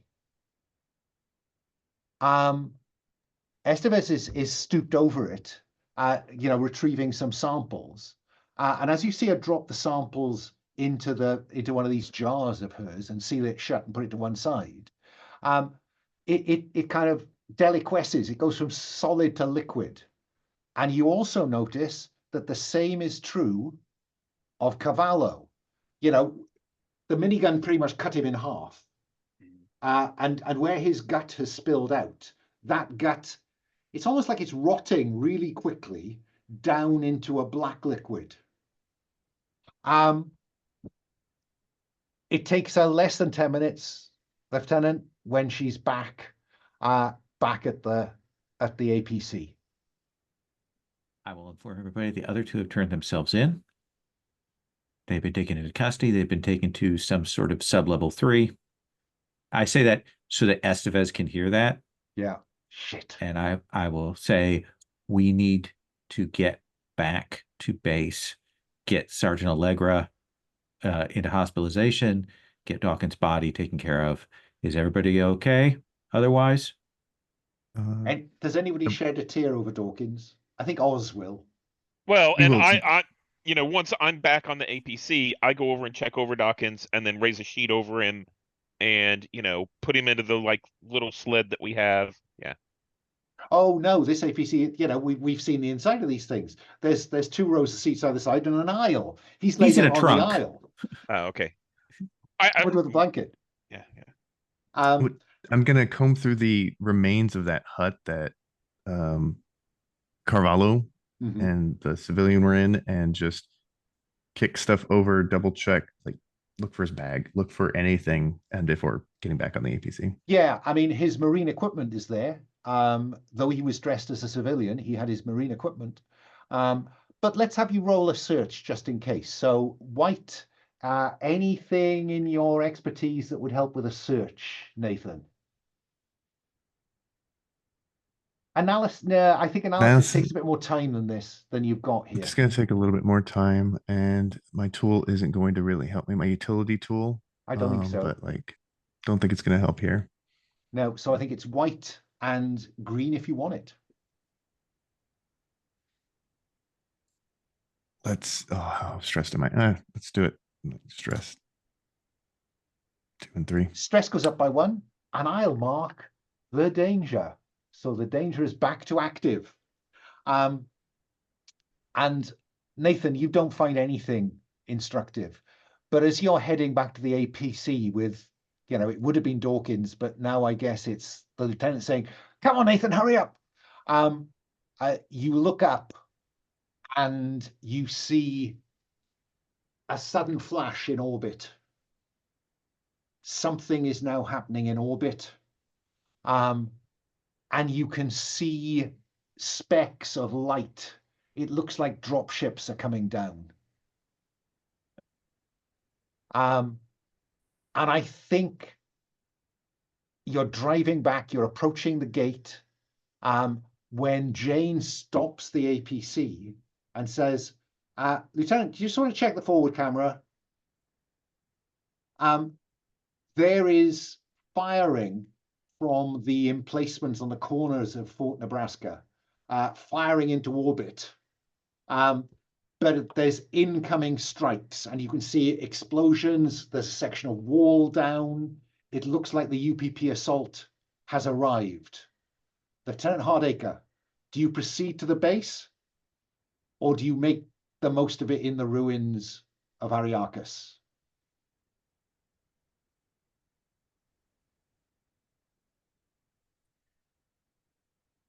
My brain runs through this. I think it's going to be very bad if we go in there, especially if they've got 2 of these infected people and they get out. I look around at the team. I have not been given direct orders.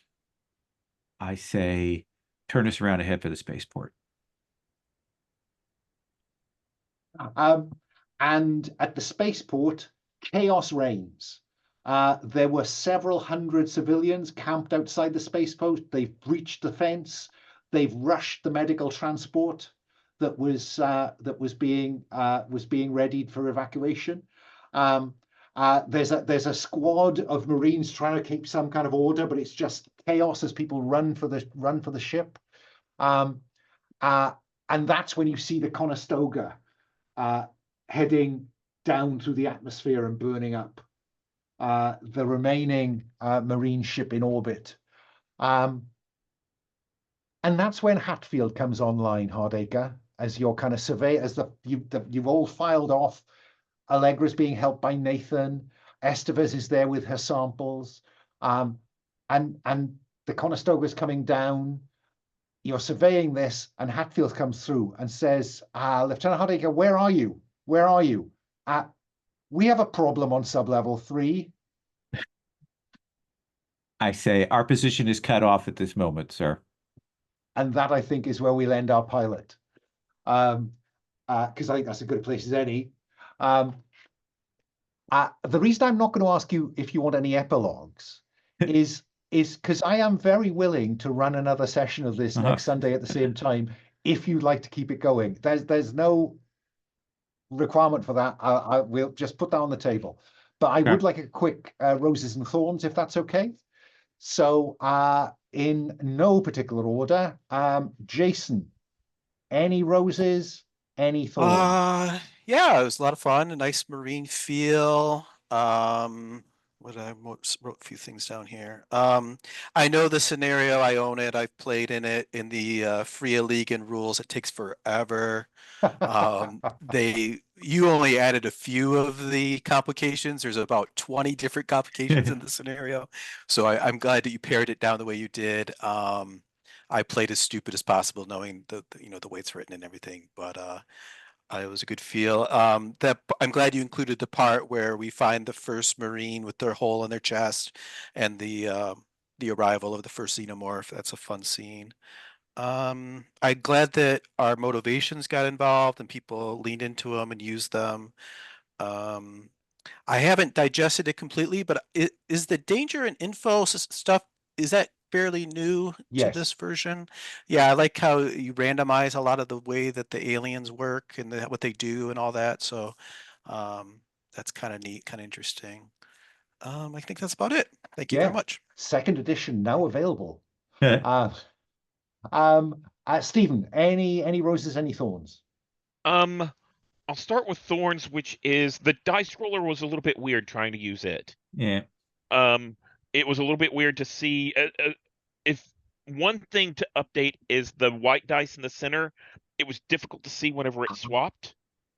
Right. So if it were a different color, it would be easier to see, because there were times whenever I was like, I don't think it moved, but maybe it did. So Okay. No, I'll make it a gray dice. Or yeah. you can select a black background, Mm. which is why I'm not having a problem. I just realized. Oh, okay. Sorry about that. Yeah. Another one is so roses. I really liked how you took so I just Googled other corpse in Aliens, right? And picked one of the names. And you took that and made some delicious tension where our civilian that was on board was from that, and added tension to me and added tension to Costa. That was really good. Thank you. Lowell, any roses, any thorns? So, like I played against the Dark Conspiracy with the other version of this, and this is no slight on Against the Dark Conspiracy, but this is stronger. It's cleaner. It felt clearer. I always had a sense of how things worked and what was going on. I really like this. Like I really like this. And having played. And I also like Free League. Like Jason killed me, rather, Ray killed me. Or sorry. But anyway, in the last time that we played, and this is good. Like I think this is. If I were going to run Alien, I would, even though I have a bunch of the Alien stuff from Free League, I would probably use this. Well, So I like it. That's an endorsement I can hardly turn my nose up at. Yeah. And finally, Brandon, I don't know if you're used to roses or thorns, but roses are things you went well or that you enjoyed. Thorns, things that you think that could have gone better for you or for the game. So, any roses, any thorns, Brandon?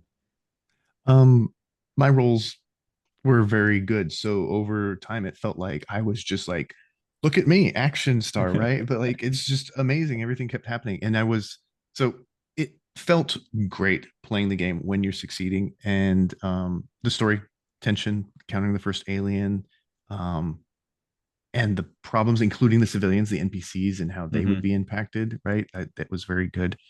And it's not really like a thorn necessarily, but I was more concerned, like as a GM, how do you counterbalance those excellent rolls when we're just not getting that horror feel? We're not going to be suffering, right? That's the only concern I had. Yeah, and danger.